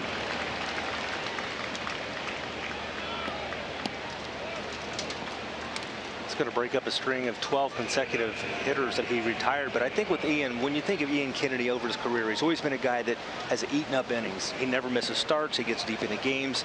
He saves the bullpen. And that's just something he's not done effectively, or at least consistently, over the last couple of years. So this is something that is a very good sign to see him at 71 pitches here now with 2 outs in a 6th inning. He's thrown over 1,600 innings in his career. That is a lot. 6 innings is a season high for him. He has not won at Kauffman Stadium in a while. Last 26 starts at the K, he is 1-12 with a 5.77 ERA, but really strong against Cincinnati, and Hunter Dozier gave him the 1-0 lead with a home run. Now the always dangerous Joey Votto.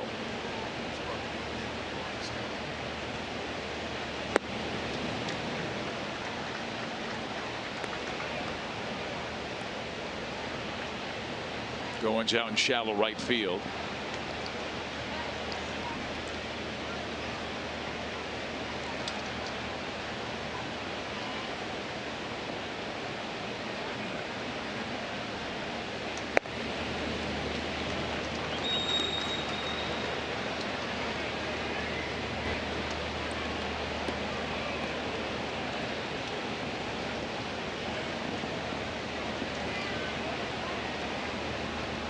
No doubt that Joey Votto is going to be looking for something extremely good to put wood on. He's a guy that walks a lot. You got to throw strikes for him, and he gets a nice pitch to swing at, and he misses it. Exactly. Right here, as good a game as Kennedy's got going. Got 2 outs here. Go ahead and give him something down in the zone. Let him put it in play like he has the last 2 times he's got himself out. Had a good idea. He might be swinging 3-0, being one of the top hitters on the Reds squad.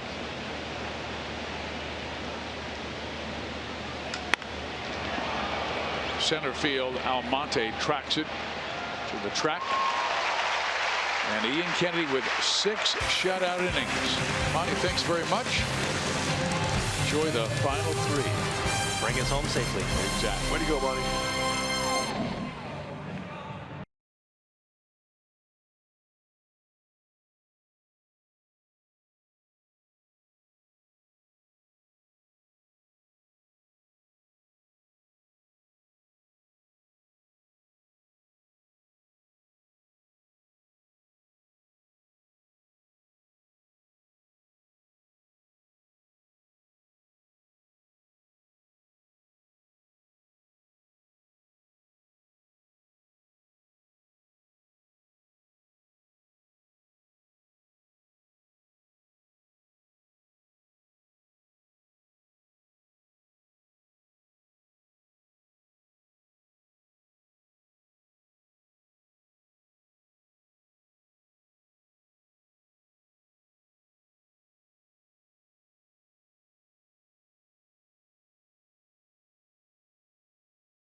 Dozier to lead off the 5th. Center cut heater. Had backspin on it when it got to him, and it had a lot more leaving. That's right. Hit a round ball with a round bat, square it up like that, and the back underside, you get backspin, and that results into a home run. If you catch it right, you have a nice little launch angle there. That's right. Kennedy, though, nice job, but still could use some more insurance runs, no question. Sal Romano working his 6th inning. With Merrifield with a shot to right field, a base hit. Well, the 6th inning is our Sonic Slam inning. Our contestant is Andrea Williams from Lawrence. If the Royals hit a home run out of the park in this inning, Andrea will win $1,900. And if the Royals hit a grand slam out of the park in this inning, Andrea will win $25,000 from Sonic and the Kansas City Royals. Andrea, I like your chances for $1,900 right here. May not be on this pitch, but if Moose can get a hold of one of those fastballs from Sal Romano and get the back underside, you'll see what happened like Hunter Dozier did. First pitch breaking ball, that would have been a good one to go on.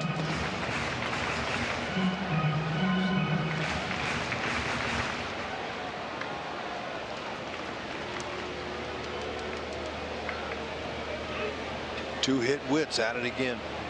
Look at him getting the lead. 9, 10. He usually gets 12 off the base. It's up to his average to 291 with a pair of hits tonight.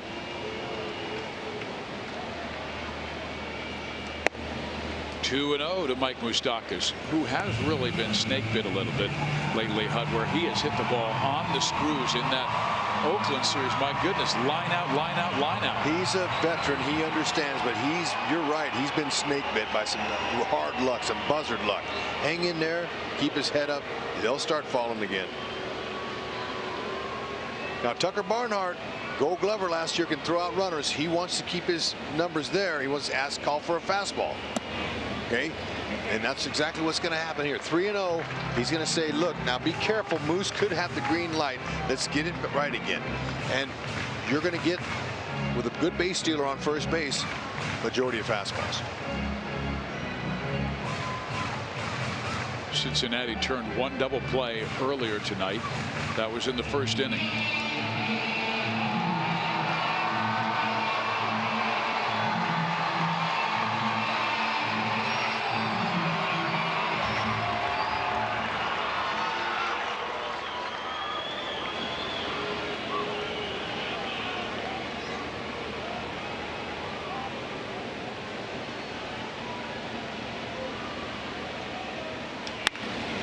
Hit to the right side and fielded by Scooter Gennett. They've got one, but they will not get Mike Moustakas.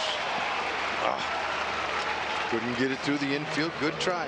Hey, parents, sign your kids up for Slugger's Blue Crew to get your little ones geared up for baseball season.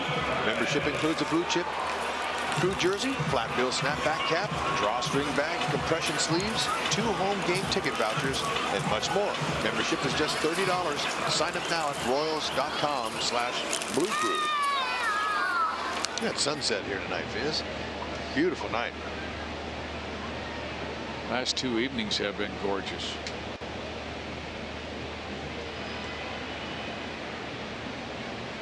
Salvi fouls it off. Romano bore one in on Perez's hands in the first inning. He was strong enough to push it out into left center field for a base hit.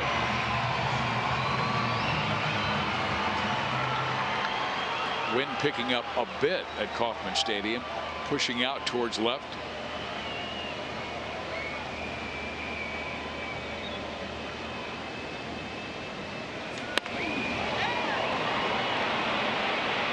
Hamilton makes the catch and 2 out. Hamilton with an excellent read on that one. He could tell right away that Salvi didn't barrel it.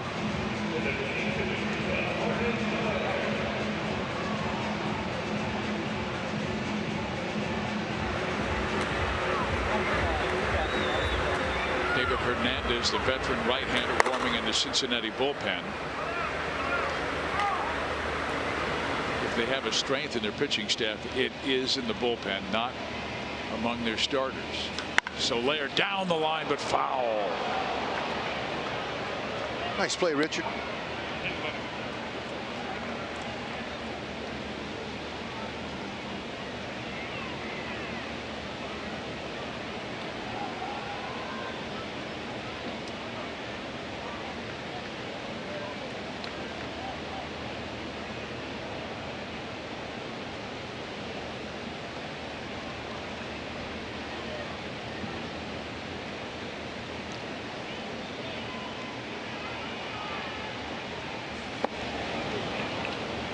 Breaking ball.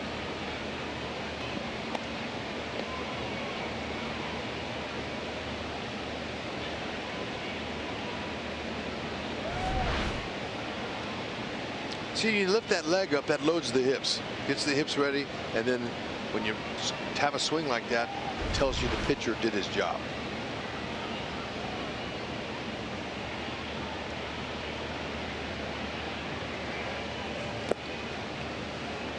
I wrote a number in the Holtze notes today that Sal Romano on first pitch strike rate was just 54%, Hud, which was the 3rd lowest in the major leagues, but he has been throwing strike one right now to the Royals tonight. I mean, his command has been much better.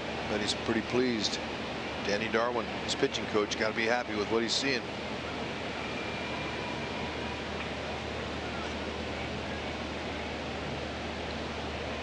Yeah, they really thought that in the past that some of the young pitchers were trying to nibble too much, and as soon as the new team came in, new management team I'm talking about, they said Danny Darwin is the old mentality.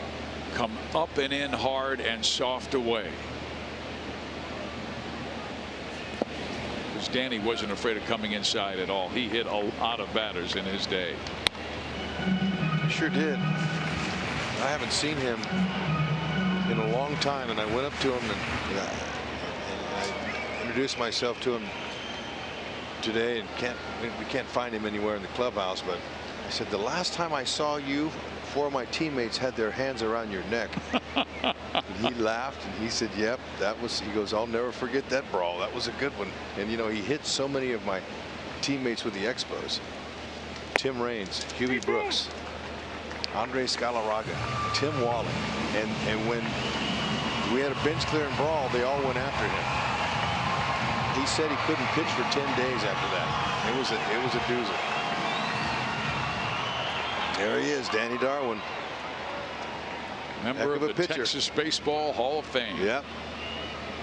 But he did tell me he was able to get a few blows in there. You know, I'll bet he was. That's the day where, you know, they had bench clearing brawls all the time.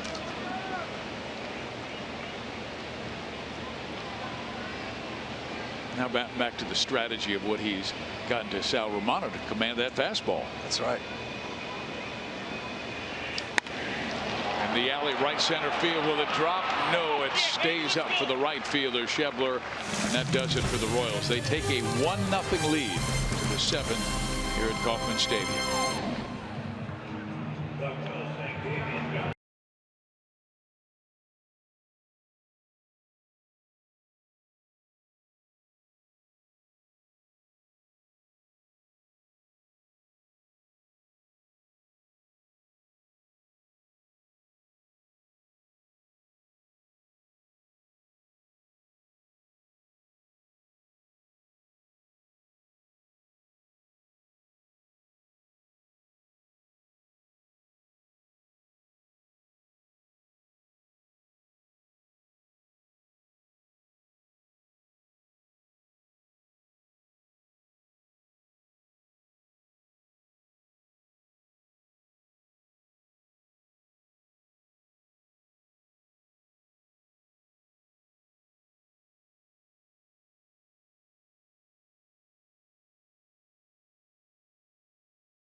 The Reds were in the top of the 7th inning of play.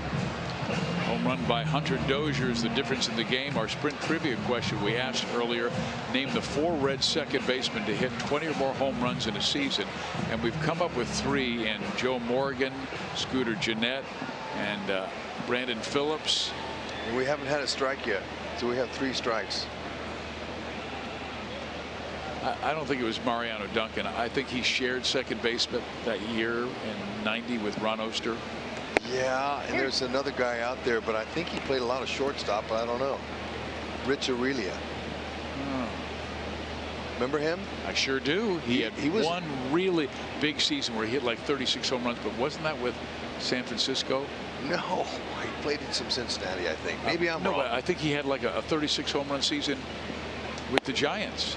No, had some pop. I don't know. We'll have to figure out one of them. Okay. Maybe we can guess right and win it. If we can't, we'll let the truck win again. And you know, it's going to be one of those duh ones, like they'll say it and they'll go, oh, yeah, of course it was. Trying to concentrate on the game. Come on. Look at that. In the air, left field. Early count outs. That has been a key. You're exactly right. You know, not too many foul offs. They're putting the ball in play. But Kennedy will have like a 30-pitch inning because so many fastballs are fouled back. Yep, Monty's keys were working as he was able to share the fact that he's got to be able to stay down in the zone, locate that fastball. But my mind was early countouts, and I think that's important to keep him in the game longer. Because only at 80 pitches and seventh almost inning through 7. I'm telling you, can't wait to listen to the post-game show with Monty and Joel. They're going to talk about Kennedy's going to interview, and when they talk to him, I guarantee you he brings up that double play that Almonte helped him with in center field. That was an emotional, physical lift, totally. And that was the one inning where he was laboring. But boy, he has been just on a roll ever since. Fly ball to center field. Almonte makes the catch.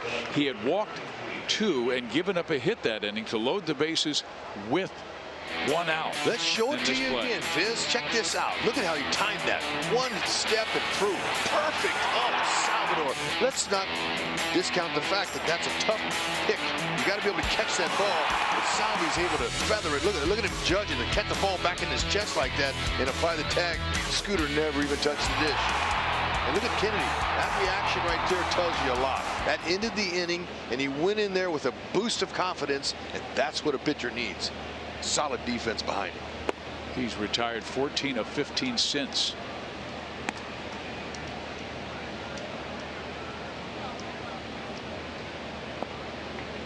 Since the walk that loaded the bases.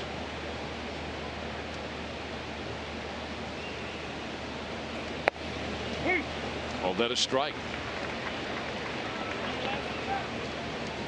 Winker thought it was outside, but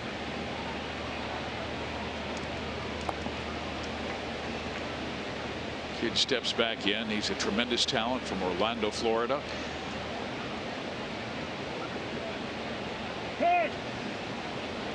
See, Fizz, where this young man's dad ran a baseball training center there in Orlando that Dante Bichette, 4-time All-Star, was a part of. And you know, you get that kind of instruction, that big league instruction right there. Also was coached by David Eckstein's brother, Rick. Yep, Rick, who was a hitting coach in the major leagues. You know, David Eckstein was a 2-time world champion for the Angels and the Cardinals. You start growing up in an environment like that with big leaguers, you're going to have some success. This young man here is hoping to have a long career. He will if he continues to use the gaps. He's a good hitter. There's that excellent off-speed pitch that Kennedy had threw and had Winker way out in front. Breaking ball. Excellent spot. Finish off the plate and down away from the barrel. Came back with a heater and well located low outside corner. So the count remains 2-2.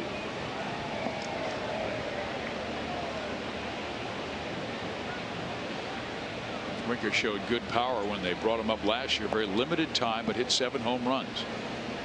And he has been one of their 4 outfield rotation and has 3 this year. Nope, missed with the curve.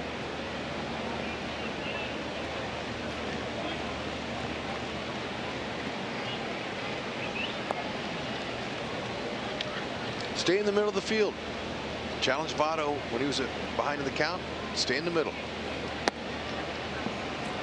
Went back-to-back curves. Looked like he might have gotten on the side of that pitch. And a 2-out walk to Jesse Winker. Fans, the 2018 FIFA World Cup is coming to Fox and FS1 with every match live and over 300 hours of coverage. The world's biggest sporting event is just 2 days away, only on Fox and FS1.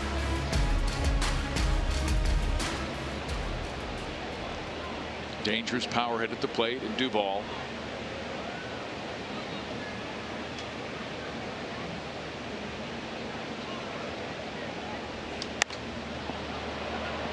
That'll get out of play. The only other Cincinnati Red who has had 3 straight seasons of 70 or more extra base hits was the great Hall of Famer Frank Robinson. Adam Duvall has done that in back-to-back years, but can he do it this year?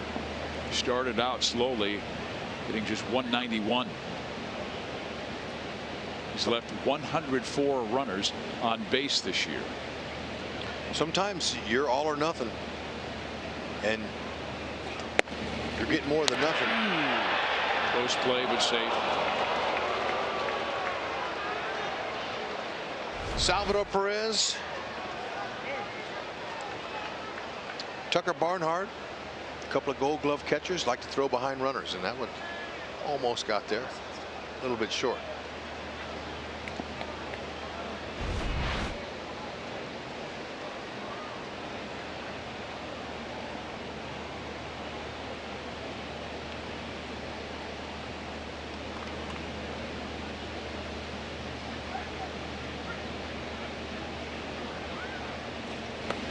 Two balls, one strike.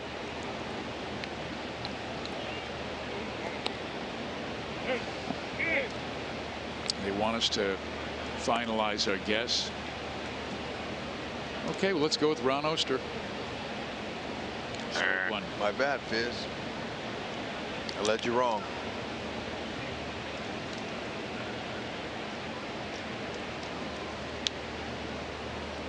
How about Rich Aurelia?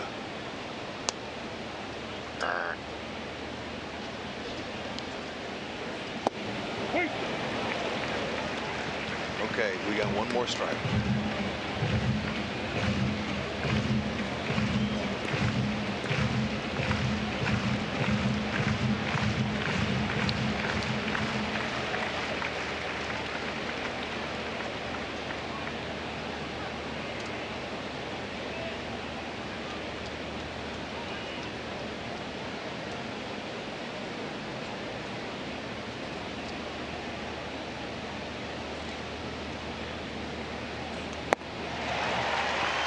Kennedy does the job by striking out Adam Duvall with the tying run on. Outstanding body of work, Ian. What a huge confidence booster.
Winning 8 of their last 10 games, and Didi Gregorius with 2 home runs tonight versus the Nationals, his 3rd multi-home run game this year.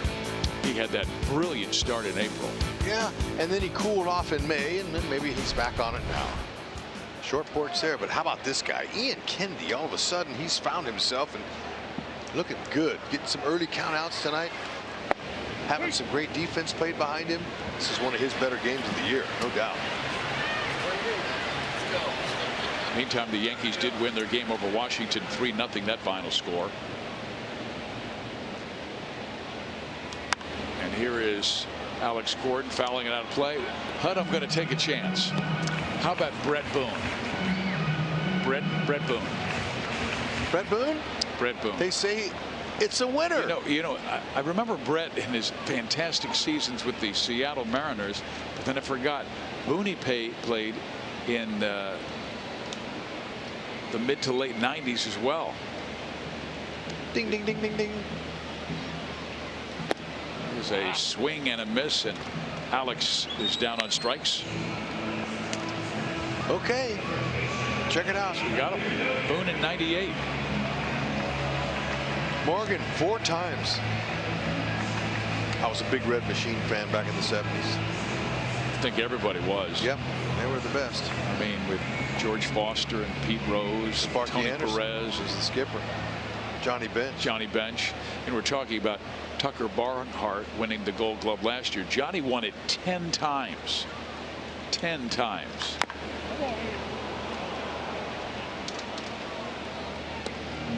And there was that argument, big controversy in New York City when Sparky Anderson was asked by the New York media when they were playing the Yankees in the '76 World Series, and he said, could you compare your catcher Johnny Bench with our catcher Thurman Munson? And he goes, I'm sorry, I'm not going to do that because I don't want to discredit Thurman Munson, because we are talking about the greatest catcher of all time. Wow. That's a strong statement by Sparky. No doubt. Drive to deep right center field. Backing up to make the play is Scott Schebler for out number 2. The 2018 Camping World MLB All-Star Ballot is now open and exclusively online. Make sure your favorite Royals are represented on this year's squad by voting at royals.com/vote. Catch all the excitement of the 89th MLB All-Star Game presented by MasterCard July 17th, live on Fox.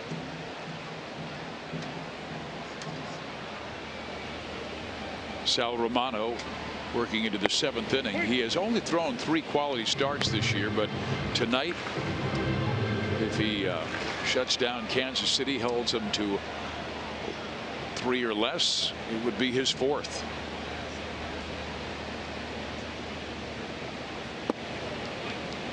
Ryan is 0 for 2 with a fly out and ground out. He has yet to hit a home run this year. Hit 9 last year for the Blue Jays.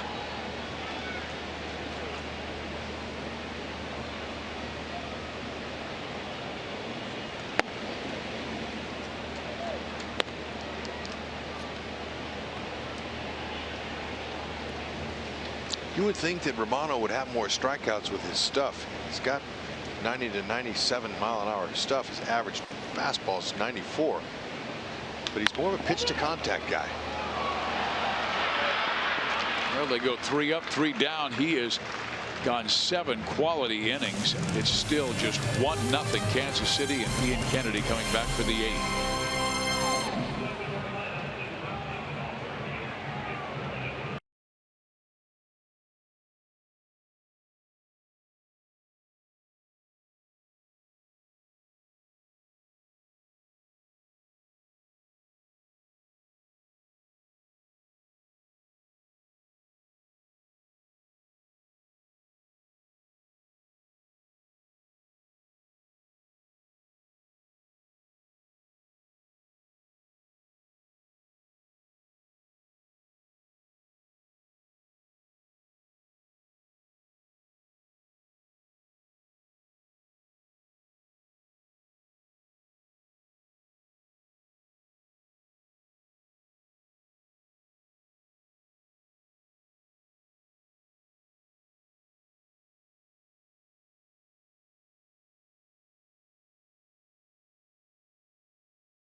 that one starting pitcher with an ERA +5, the other +6, or turn into a pitcher's duel. Yeah, you really never know when you have those type of ERAs, but two teams have been struggling offensively. Both pitchers are taking advantage of having really nice games, and I think the Hunter Dozier home run hopefully is going to be the difference in this one. Remember, the Royals offense has really been struggling to put up runs. They needed this pitching performance, maybe some more runs now. Whatever happens, we'll be here to talk about it. Coming up on Boulevard Royals Live, I know Hud will be watching. Better believe it, Goldie, especially with Ian Kennedy being the headliner. Let's hope he can continue to hold him down this inning here. Got some bullpen guys warming up out there in the pen. Ned knows that it has been a long time since Ian Kennedy went 7 innings. His last time was June 28th of 2017, last season. 3 hits allowed, 3 walks, 2 of them very early, and then 1 in the 7th. Raza does not chase, and it's a 1-1 count in the Royals bullpen. This is Kevin McCarthy and Tim Hill, the left-hander. That's Vance Wilson in the middle, our bullpen coach. He does a fantastic job. Outstanding first year. And he, you know what, he adds so much. He had some, you know, the knowledge of being a big league catcher back there, you know, and to be a bullpen coach like that, you know, he has a lot of knowledge for these guys. Been a big help. If you heard Joe Goldberg earlier in the game, he mentioned that Justin Grimm, a veteran, back in that bullpen, so the Royals have another vet in there. They have been going with 7 guys, 7 of their 8 with less than 1 year of experience. Trevor Oakes was sent back, and he'll likely begin to start again for that Omaha Storm Chasers ball club. Yep. And you know, the importance of Kennedy in this inning here is huge to get some early countouts. You know, stay in there. Don't lose a batter, because then Ned will start thinking he's got to go to the bullpen. So if he wants to stay in, he's going to have to do something with his first hitter here. Slept on the mound and missed with the pitch, so a full count. He really wants to dominate these next 2 hitters, because then you turn the lineup over to the tough guys and Shebler and Barnhart and Votto and Scooter Gennett. To right field. There you go. Merrifield, 1 out. It's the way to get back in it right there. Let's take a look at Ian Kennedy in his super night so far. Check him out. Okay, fastball, slider, changeup, induced a double play. First time, that's actually the 3rd time all season. And he was able to make some good solid pitches here on some of their key hitters up and out of the zone. Votto, Gennett. And you can see this, look at him, watch him get over there. Really put on a nice defensive clinic as far as pitchers fielding practice. And that was pitch number 100 on the night. He needed 99 pitches to go 5 last Wednesday in Anaheim. And he's gone as much as 108 pitches. Not one tough inning. Yeah, no, check him out. This has been his most consistent start this season. As Hamilton down 0-2. Yep, getting ahead like this is really crucial. And plus, you know, Ned knows that they're at the bottom of the order, and that chances of him getting through it might be a little bit better than the mean.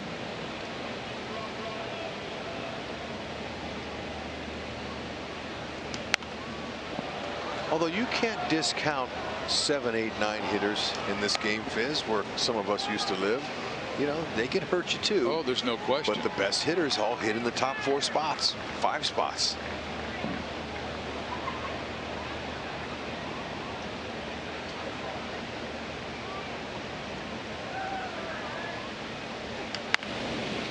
To the right side. Dozier gets it to Kennedy just before the speedy Billy Hamilton, and 2 out. Oh, Kennedy putting on a clinic. 3rd time he's covered first base tonight, and he's done all of them very well. Watch him, left-handed batter especially. You got to break over there, and he knows with Hamilton and his speed. So Kennedy, a good athlete himself, was able to beat him, no problem. Good play by Dozier. Like to see him aggressive over there, coming, getting that ball, and giving it to him. So well done. If this game stands out the way it does and it holds, this will be a pitching and defensive game, no doubt.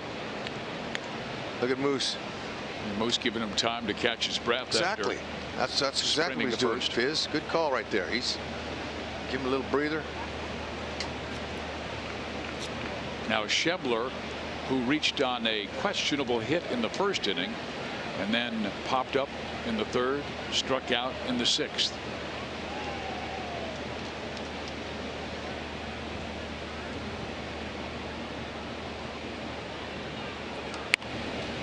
There's a soft line drive towards center field. Escobar right there. Another 1-2-3 inning for Ian Kennedy. Through 8 innings of play, Ian has allowed just 3 hits.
Fan of the game.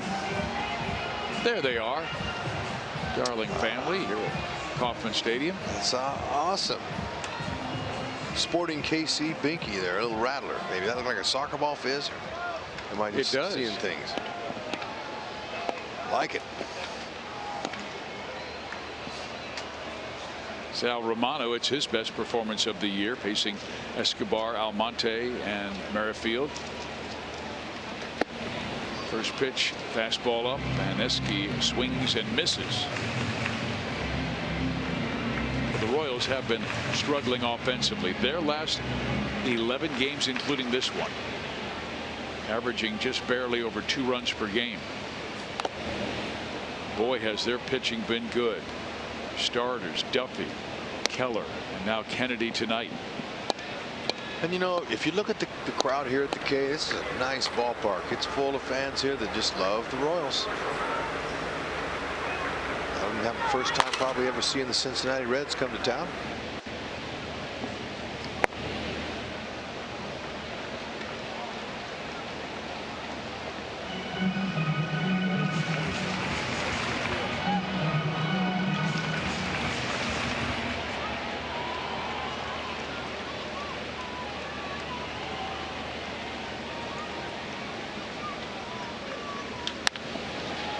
Left side, fielded by Suarez. He'll throw out Escobar, and 1 down. All right, to brag on our guy Ian Kennedy a little bit, let's watch him as the fastest, one of the fastest runners in the National League is at the plate. He hits a little 2-hopper to the first baseman. Look at Kennedy. He's sprinting over there. How about that? He beat him. Now, he's a little closer, obviously, but still, look. And this is late in the game. It's not like he's not conditioned, Fizz. He's a well-conditioned athlete with some sprinting skills. And let's give him credit. He worked that first base bag today like a base middle. It was beautiful. Major League Baseball made a big deal when Bartolo Colon beat Mike Trout to the bag. That's right. When the Angels and Rangers played. Good to see Cal Elder back. Yep. Cal, our pitching coach, who was spending time with his family. His daughter was part of a dance experience back at home. Yep. It's that time of year. Kids are graduating. The 1-1 is high to Almonte, who has popped up and grounded out. Beautifully pitched game by Sal Romano and Ian Kennedy.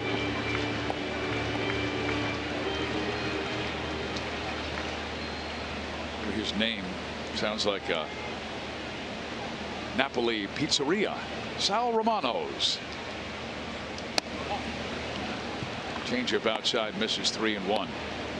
Danny Darwin, Reds pitching coach, got to be really pumped about his outing here.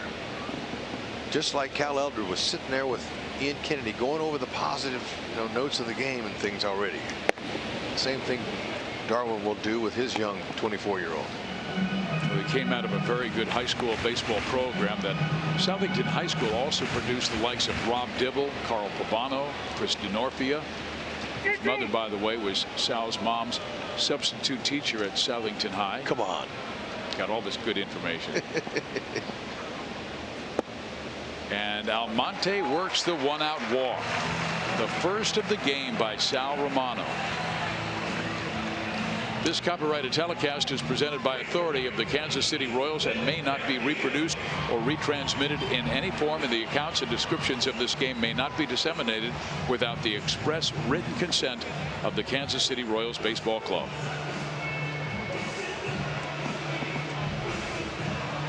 And we will, let's see here, is Danny Darwin coming out for a visit. Merrifield has touched him twice for singles. 21 years as a big league pitcher. He's had a few mound visits to him, and I'm sure he knows exactly what to talk about. With Almonte at first base, good speed, would you put an action play on with one out? It's very possible. The way Whitley's swinging the bat, he's already got 2 hits, one to left, one to right. I mean, he's a perfect candidate to put a hit around on Viz. That whole idea of that play is to get that runner to third base with less than 2 outs, chance to score him. 4-hit Whit. Possibly not tonight. Let's hope it doesn't go extra innings. It could be 3-hit though, sir. How about the oven mitts? The guy was wearing the oven mitts. I noticed that. I noticed. And if Whit gets on base, he'll be wearing an oven mitt as well. How about just hit one out of the park and give Herrera a little cushion here? Amen.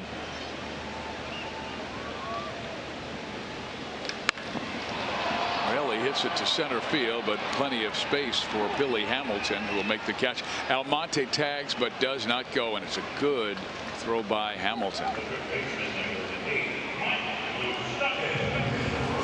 Kelvin Herrera is warming in the Royals bullpen. He has been absolutely brilliant this year.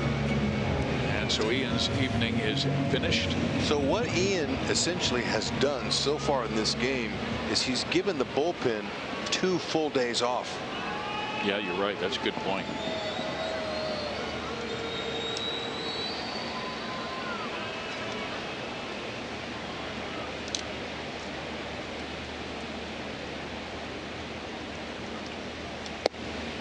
Ed Yost has said many times, my #1 job is managing that bullpen, making sure everyone is well rested.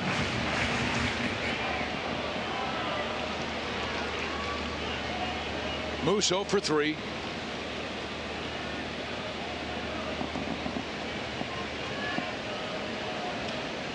He's due, no question, to get one in there. They say it's a fair ball. Good I think play. Mike thought it was a foul ball. That's a good play, coming getting it like that. And we will see Kelvin Herrera when we come back. The guy who has allowed just 2 runs this year in 26 games.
Kansas City is brought to you by Ford. Going further so you can.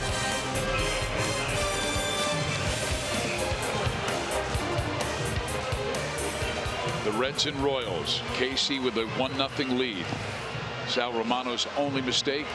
Fastball that caught too much of the plate on a 3-2 count. And Hunter Dozier with a laser line drive for a home run. Our Chevy call to the bullpen.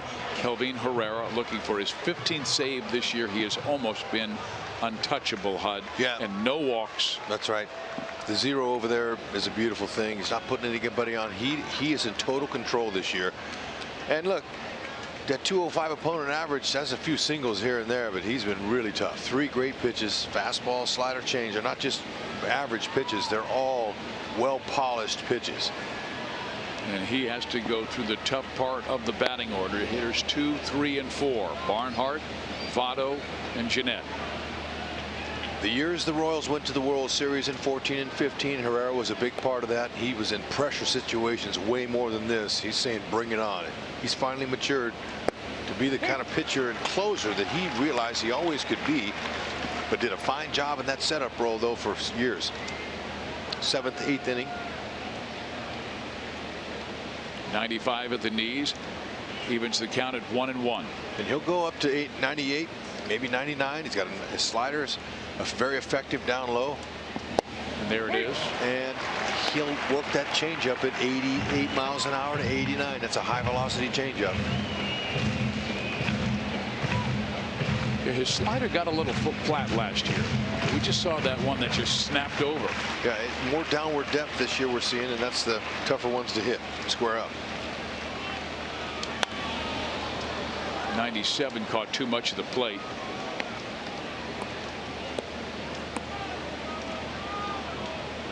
The final game of this 2-game series with Cincinnati will be tomorrow night. Jason Hamill against Tyler Mahle.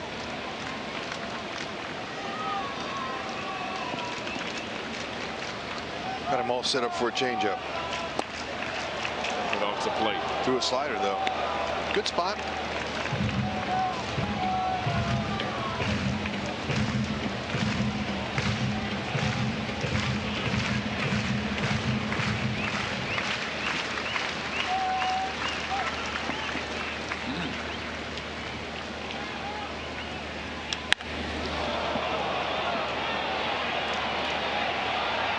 Field at the wall.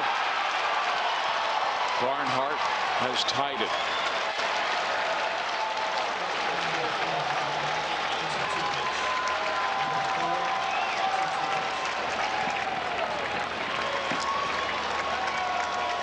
Gonna happen. Talk about how perfect he's been. This is the big leagues. As big league hitters you're facing. Changeup, and it wasn't located properly. The changeup has been his one issue at times in his past, where that's been the pitch that they've got, and it just sped his bat up. And Salvi had put down fastball twice, once outside corner, once inside corner, and he shook both times, and so he said changeup. Got to execute that one down and off the plate.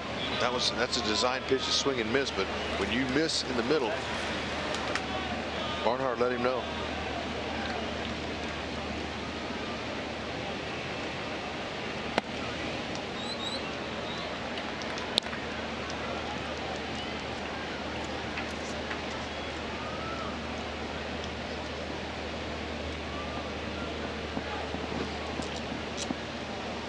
Votto 0 for 3 against Kennedy, striking out, grounding out, flying out.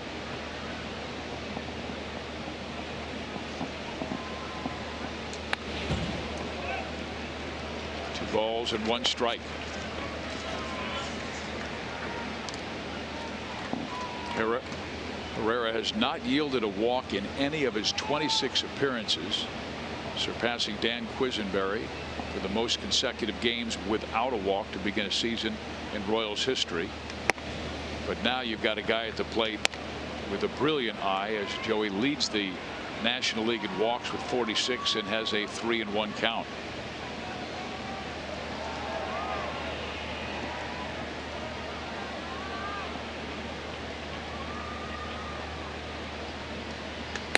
walked him. That's the first walk this year issued by Kelvin Herrera.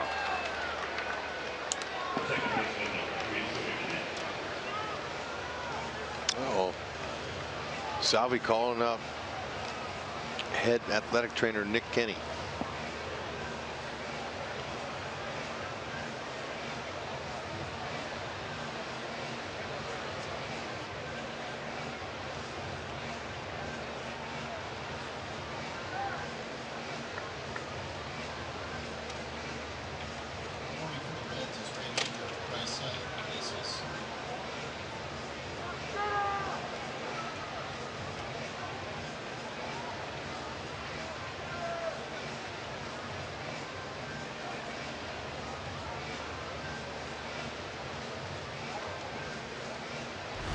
Well, you know, you're thinking when you're on such a roll like that and you give up a homer and then your first walk of the year, it could be something. He might be just a little bit more upset than anything else. He kind of had a little grimace in his face.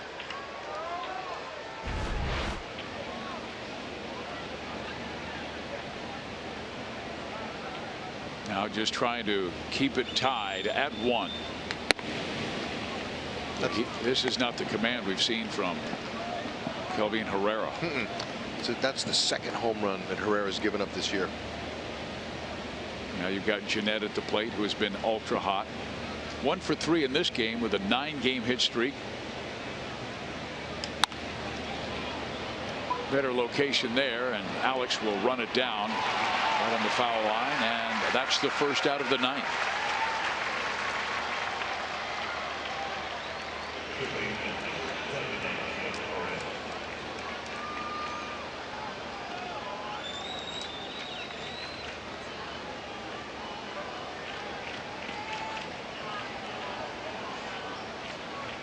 Eugenio Suarez comes to the plate. Another power hitter, 12 home runs. He also leads the team in RBIs with 48. And that's despite missing 16 games back in April. He was on the disabled list because of a right thumb injury. He's walked and flied out twice.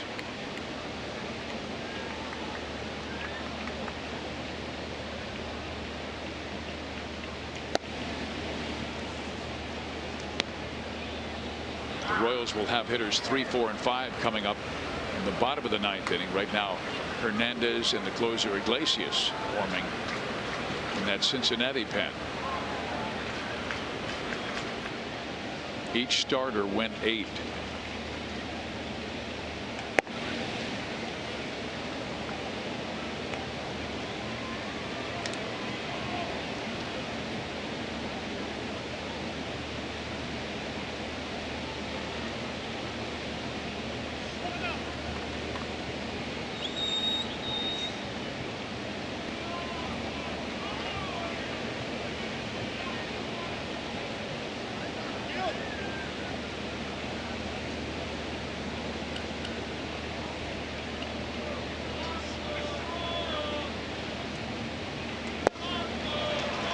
Big rip on a 2-0 count.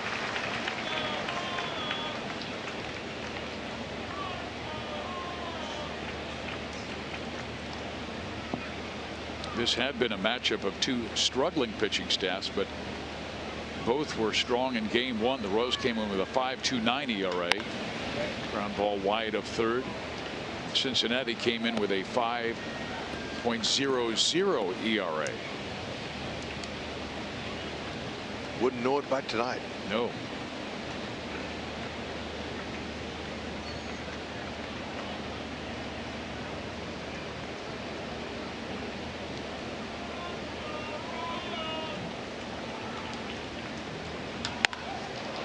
Center field, Almonte has it measured, hauls it down.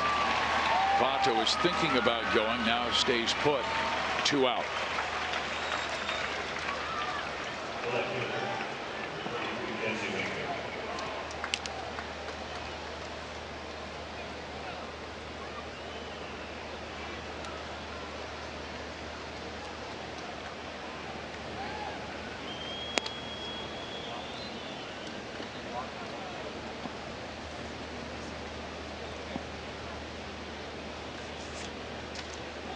Jesse Winker came up in a key situation back in inning number 2, 2 on, nobody out, and flied out to center field.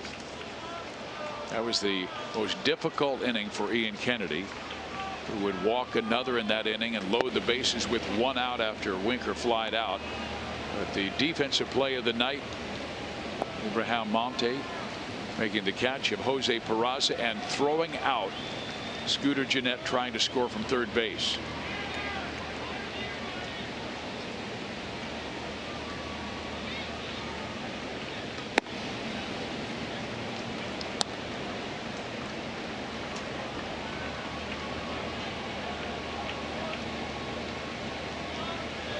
.20 pitches thrown for Herrera. We've seen a lot of 1, 2, 3, ninth inning where he's thrown 12 to 14 pitches. Yeah, and you can just tell he's taking so much, commanding it, and he's taking so much time in between pitches that he normally doesn't do. And like Monty was talking about earlier when he was up here about a pitcher that shows confidence, he was referring to Keller, Brad Keller. Brad Keller gets the ball, gets on the mound, throws the ball, and it just appears confident. But when you don't, and you take 15, 20 seconds in between pitches, it appears to the hitters that you're not confident, even though Herrera is an accomplished back-end bullpen guy. And then sometimes pitchers aren't aware of that. They're not aware that they're taking time like that. McCarthy warming in the Kansas City pen.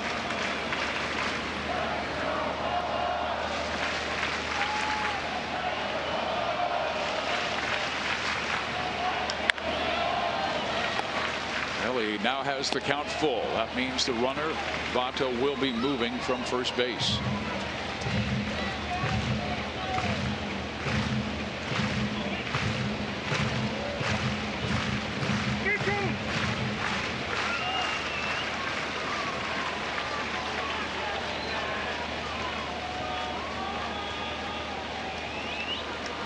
Ball 4. Well, Herrera, he definitely does not look like he has been. Let's take a look at him.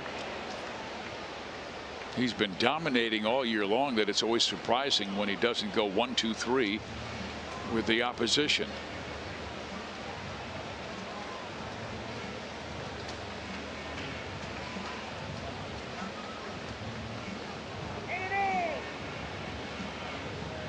And he will have to face Adam Duvall, another Cincinnati Red with terrific power, although Adam only hitting 189 this year.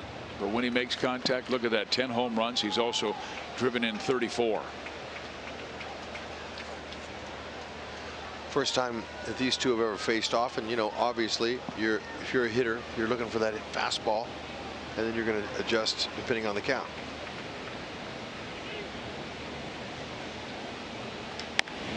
Strike 1.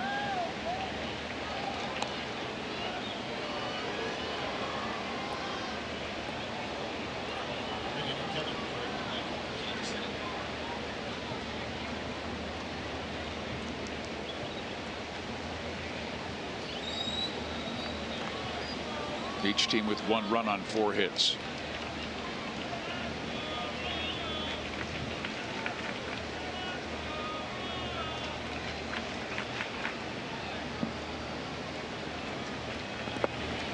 Good block by Salvi.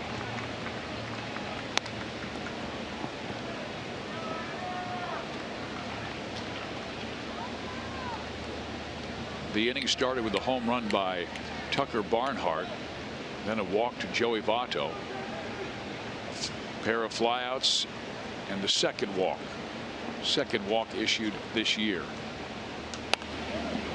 Advantage Herrera at 1 ball, 2 strikes.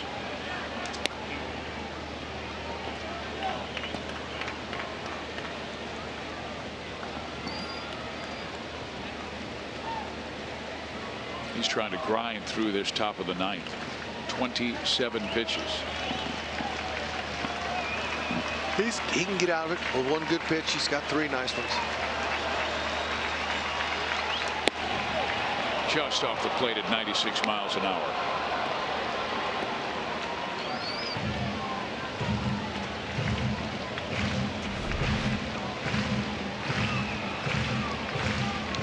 good fastball hitter, this is a good matchup.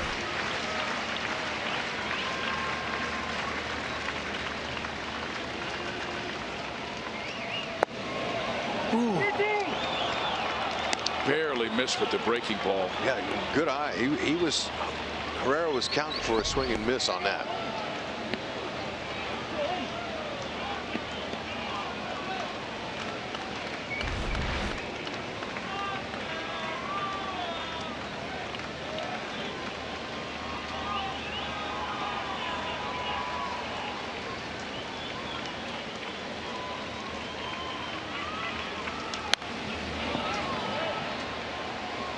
It may have been ball 4, but it was too close to take.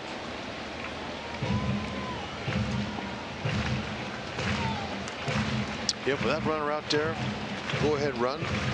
You're all hitting 235 with a runner in scoring position. You definitely don't want to be taking anything, any borderline pitches. Votto has good speed. Alex Gordon, a bases to left field. Hatcher, he might send him. He's an aggressive third base coach. 7th pitch of this at bat coming. Fielded by Moose. Inning over. 31 pitches thrown by Kelvin Herrera. Perez, Soler, Gordon coming up.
And now David Hernandez comes out of the bullpen for Cincinnati. He is our Chevy call to the bullpen. He's having a nice season. Opponent's just hitting 182 off him. 19 strikeouts and 21 in the third. That's not too bad. He's getting the job done. Not overpowering, but he will possess a nice mid-90s fastball at times. He's going to work more a little sinking action, a little cutter, slider, curve. He's allowed only 1 run in his last 8 appearances. He's having a good season.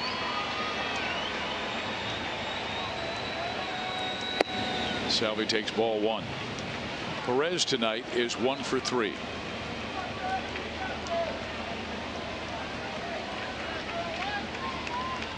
Hernandez, a veteran out of Sacramento, California, 33 years of age. And he hits Salvador Perez. Just barely grazed him. So the Royals have a base runner to lead things off in the 9th inning. That's the 5th time Salvi's been hit this year. Clips him off that elbow pad, right into the glove of Barnhart. No problem. Well, the Royals do have available Paulo Orlando on their bench, or Ramon Torres. Right now they're staying with Salvi.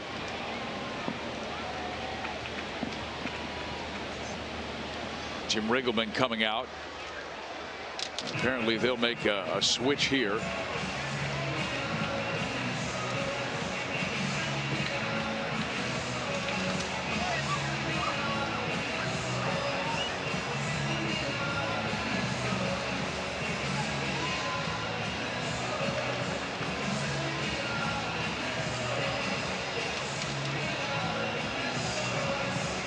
I'm watching both Jim Riggleman in the shot that you're seeing, but I looked over at Salvi, who looked at the bench and then did a little jogging, like, we're going to be running hard here. But I thought Paul Orlando might be coming out. Maybe they'll wait to pinch run when he gets to second base. Well, they won't need a pinch runner if he hits one out of the ballpark. He can just drop. Game over. See if he can get a hold of one of Hernandez's fastballs.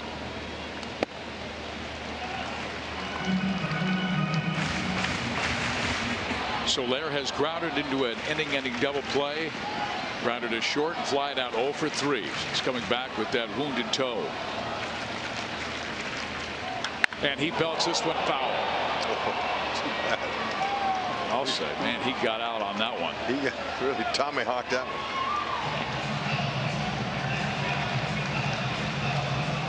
Hernandez does have a good breaking ball.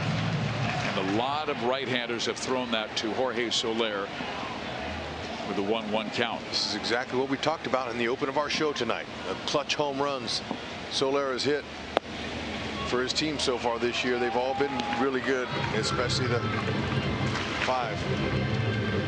He went away with the fastball, a 2-1 count.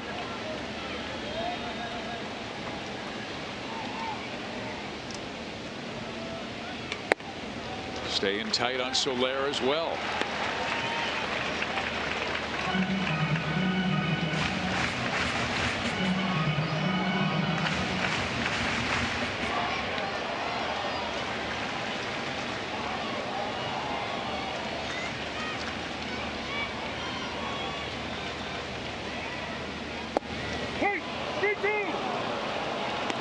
Perfectly located, low outside corner.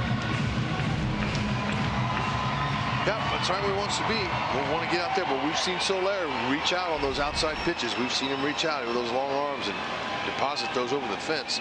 See if he can get an extra base here.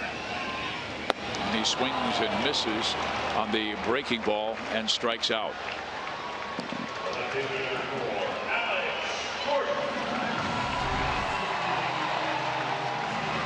There it was. A little bit committed. Couldn't stop it.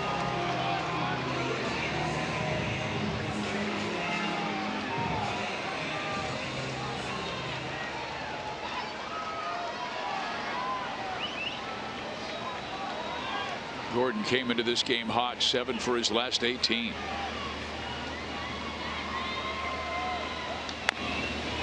Lasted a big home run in the 9th inning in Oakland. The Royals 2-0 victory on Saturday night. Got a fastball up and he absolutely demolished it. Gave him a little breathing room, didn't it? Herrera then just worked that 1-2-3 9th. Royals only win on that road trip.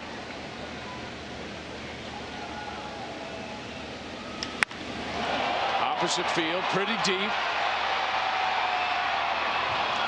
Making the catch up against the left center field wall, Jesse Winker. Wow, nice play by Winker. He timed that just right. Alex, solid wood, and that's a long way, 387 to go to the opposite field here. Won't be rewarded, but an excellent jump by Winker. That ball kicks off the wall there. It's a good chance Salvi can scamper around the bases depending on where it landed. That's a good defensive play again. Well, the man who's responsible for the one Royals run is up right now, Hunter Dozier. Strike one. Back in the 5th inning, this ball woke a lot of people up with a loud noise. And that ball was just tattered and battered. Good stroke. Solid, smooth swing.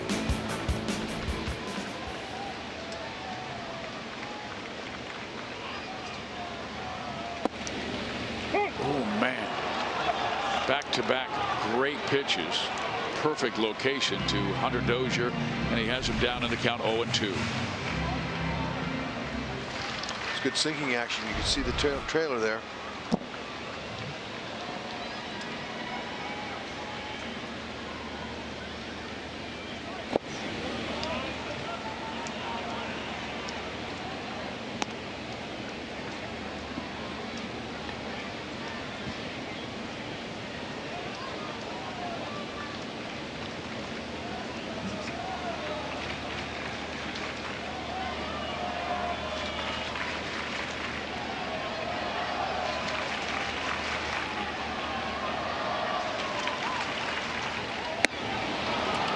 Hernandez goes upstairs at 93 and strikes out Hunter. So we'll head to extra innings here at Kauffman Stadium, tied at 1.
By AT&T, the official sponsor of Extra Innings.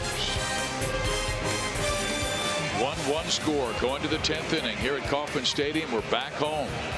8 games here at Kauffman Stadium. And Kevin McCarthy coming out of the bullpen. This is his 25th game he's worked this year. Has 4 wins already. Solid 2.96 ERA.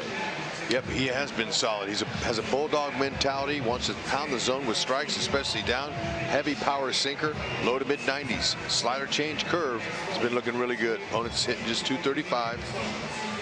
Goes after him. Likes to pitch to contact. Pitched really well his last outing. Needed just 10 pitches to retire the top of the A's order in succession in the 8th inning Saturday to pick up his team leading 6th hold. Now he'll face hitters 8, 9, and 1. Peraza, Hamilton, and Schebler. Strike 1.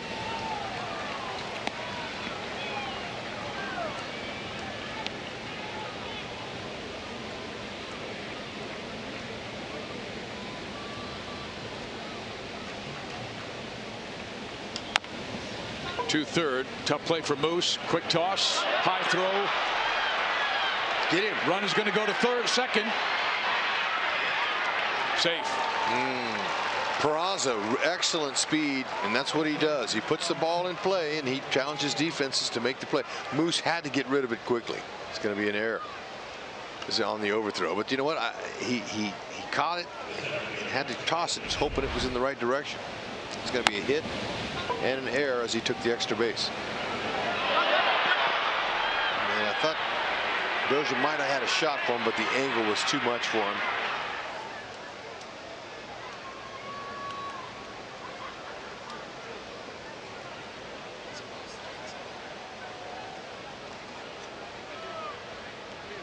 The Royals are going to wave it off. We saw the crew chief Jeff Nelson jog in from third base, and Ned waved him off. So now the go-ahead run is in scoring position with nobody out here in the 10th inning. You know, Peraza, he's a quick guy. He stole over 200 bases, Fizz, in his minor league career. And this is a situation here where National Leaguers have a little bit more bunting experience and going to try to move the runner. Strike 1. Hamilton didn't like the call. Billy Hamilton this year has not executed a successful sacrifice bunt, which really surprised me. The idea, number 9 hitter, is to make the third baseman field the ball here and vacate the bag. That's what he wants to do.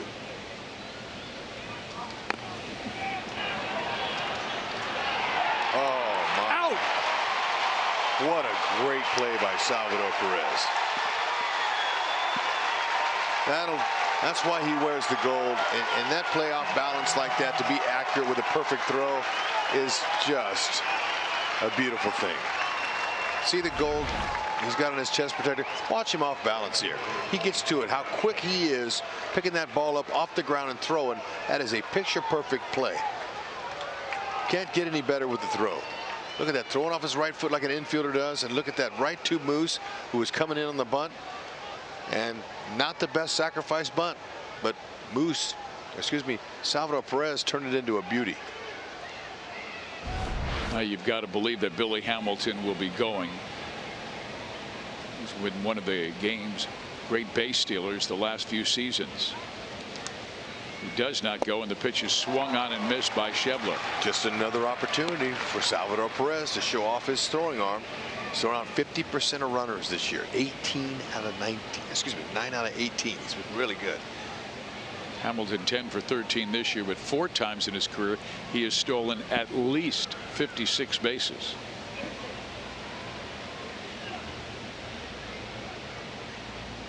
Throw over. Ooh, if that was on the other side of the bag, it might get him.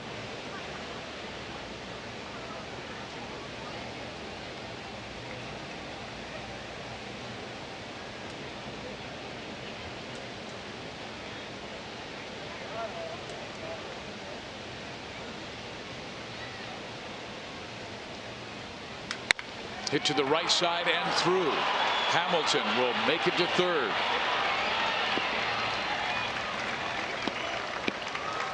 Boy, that's just perfect hitting. With Dozier, the first baseman, holding Hamilton on, that's the ideal place to hit it. There's a big hole right there, and he caught it too. That was not a sinker that stayed down. It was up, and so he's able to get his barrel on it in a perfect place.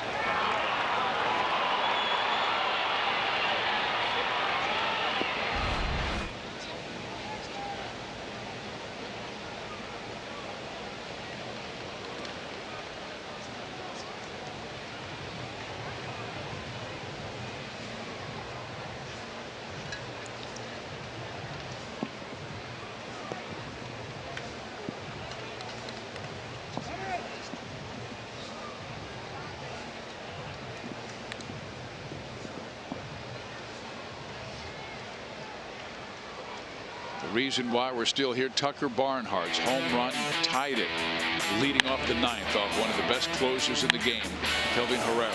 Yeah. Change up center, right in the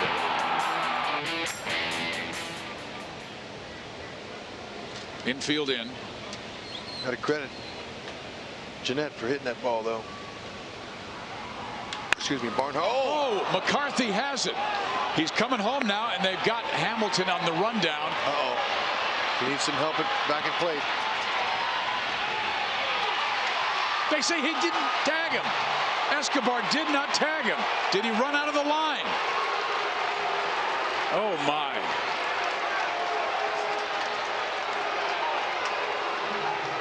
How about that? What a play by McCarthy. Wow. And Hamilton showing his athleticism and his quick feet.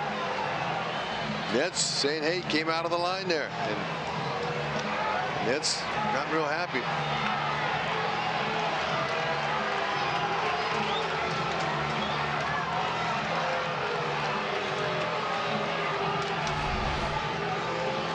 Okay, let's see now. Salvi tried. It's a good thing that somebody went home. Now he was off. It looked like he jumped off on towards the grass, but you do have a few feet each side of the line. And it's umpire's discretion. That much space. Look how far out on the grass he is. So he's safe. Third base umpire Jeff Nelson. I mean, he's standing right there.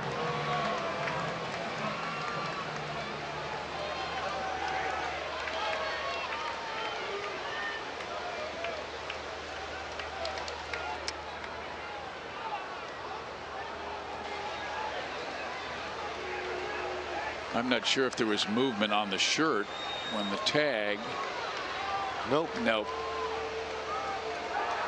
Yep. Looked like Ned had a baseline argument. So Ned's saying, let's get him at home.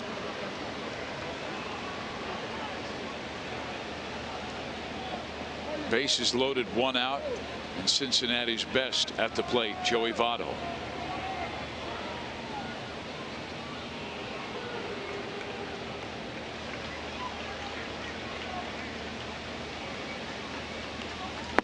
Ball 1.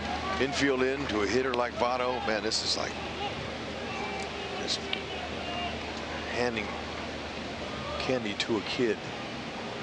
He loves it. He's choked up. He knows exactly what to do. He's going to look and thinking up the middle. You cannot review a player being out of the baseline. So that's why Ned came out right away.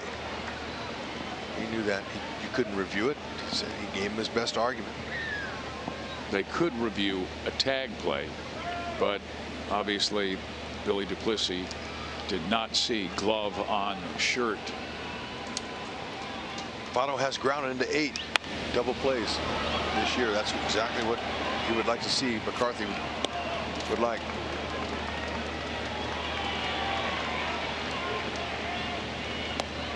McCarthy's induced 2 double plays so far this season. Gonna be tough though. They're gonna have to get it the hard way. Home to first. Hamilton, excellent job of escaping the tag. And that's a gapper. That will clear the bases.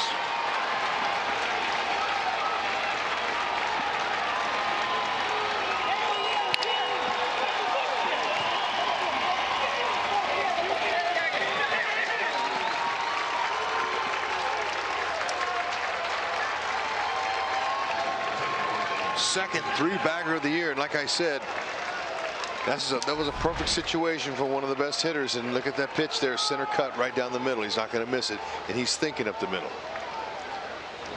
McCarthy just couldn't keep it down enough, and Votto's thinking up the middle. It's a real tough out right there. 4-1 Cincinnati here in the top of the 9th. Top of the 10th, I beg your pardon. And they're going to intentionally walk Scooter Gennett.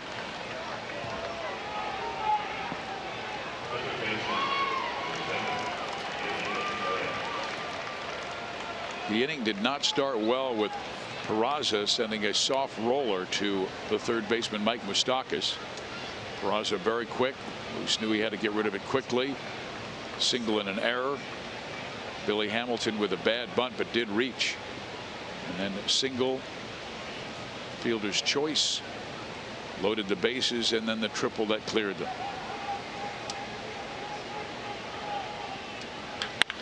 Base hit left field, 5-1.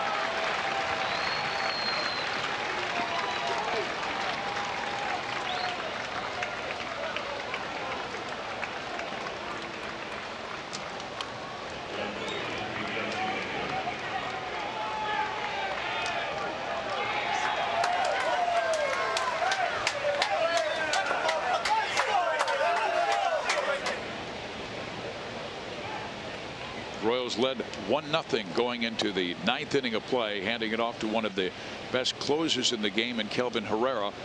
Kelvin gave up a home run to Tucker Barnhart that tied it. Now a pop up to the right side. Out goes Goins. In comes Whit Merrifield. He'll make the catch for the 2nd out.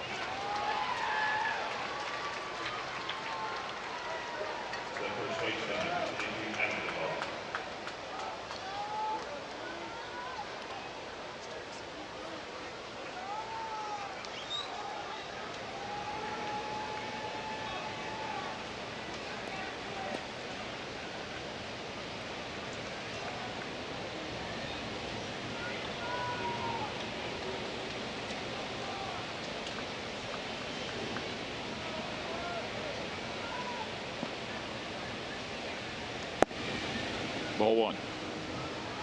9th man for Cincinnati to come to plate in the top of this 10th inning.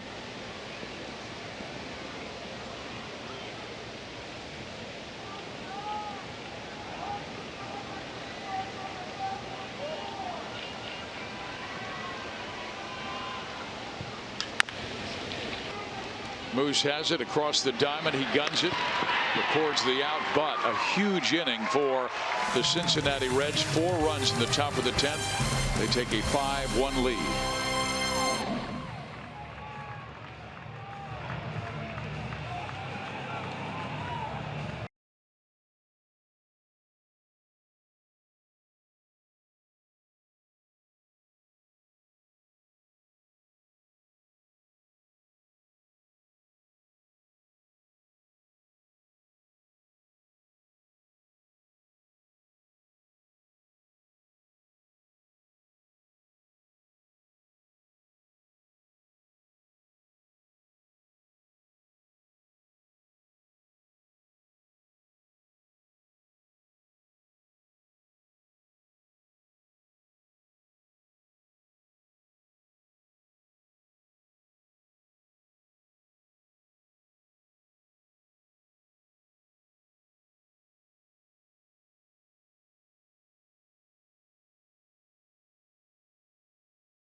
Double up is fantastic, or excuse me, the air. And then watch this. Nice play by the glove. Look at Escobar. Escobar saying, get him at home. That's the go-ahead run. So now Escobar's got to run over Hamilton. Oh, was that nice? That's a good move, and it couldn't, you know, they said it was legal, and he wasn't out of the baseline. Botto cleared the sacks. Got him one in the middle. He drove it to the wall, scored them all. That's where we are. Need some kind of comeback here. Bottom of the 10th inning. Royals down by 4.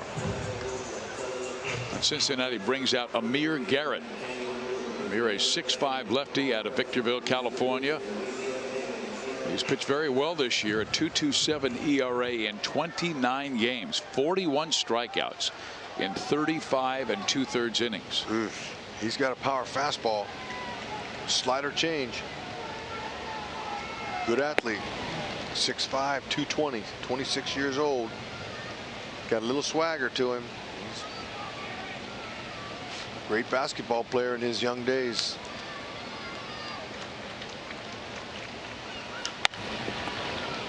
Goins fouls it out of play, and that's a strike thrown by Garrett.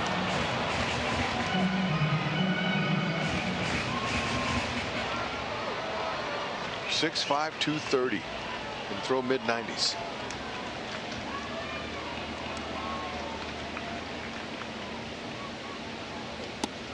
Outside. He was the Reds' 22nd round pick, 2011, out of St. John's University.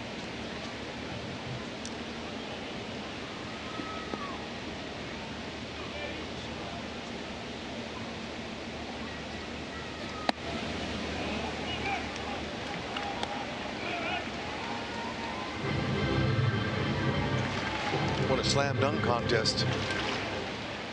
You know, he's big time. He had offers in basketball. Yeah, he went to St. John's to play basketball. Yeah.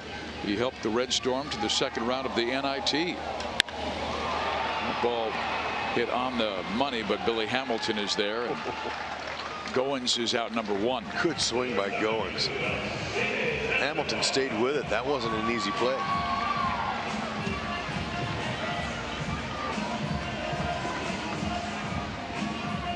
Once again, game 2 of this brief 2-game interleague series will be tomorrow night at 7:15 here at Kauffman Stadium. Jason Hamill going for Kansas City. Tyler Malley will go for Cincinnati. You know, after he played at St. John's, but then transferred to Cal State Northridge to play basketball for a guy I used to broadcast with, Reggie Theus. Reggie is the coach at Cal State Northridge.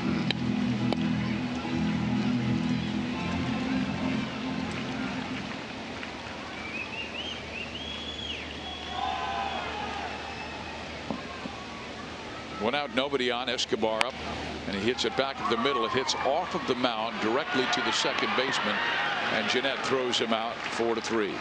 Oh man, Jeanette, you know, when you back up on a ball, most of the times it'll play you, but Jeanette's really giving a nice round of applause to Duvall for picking that ball off the dirt.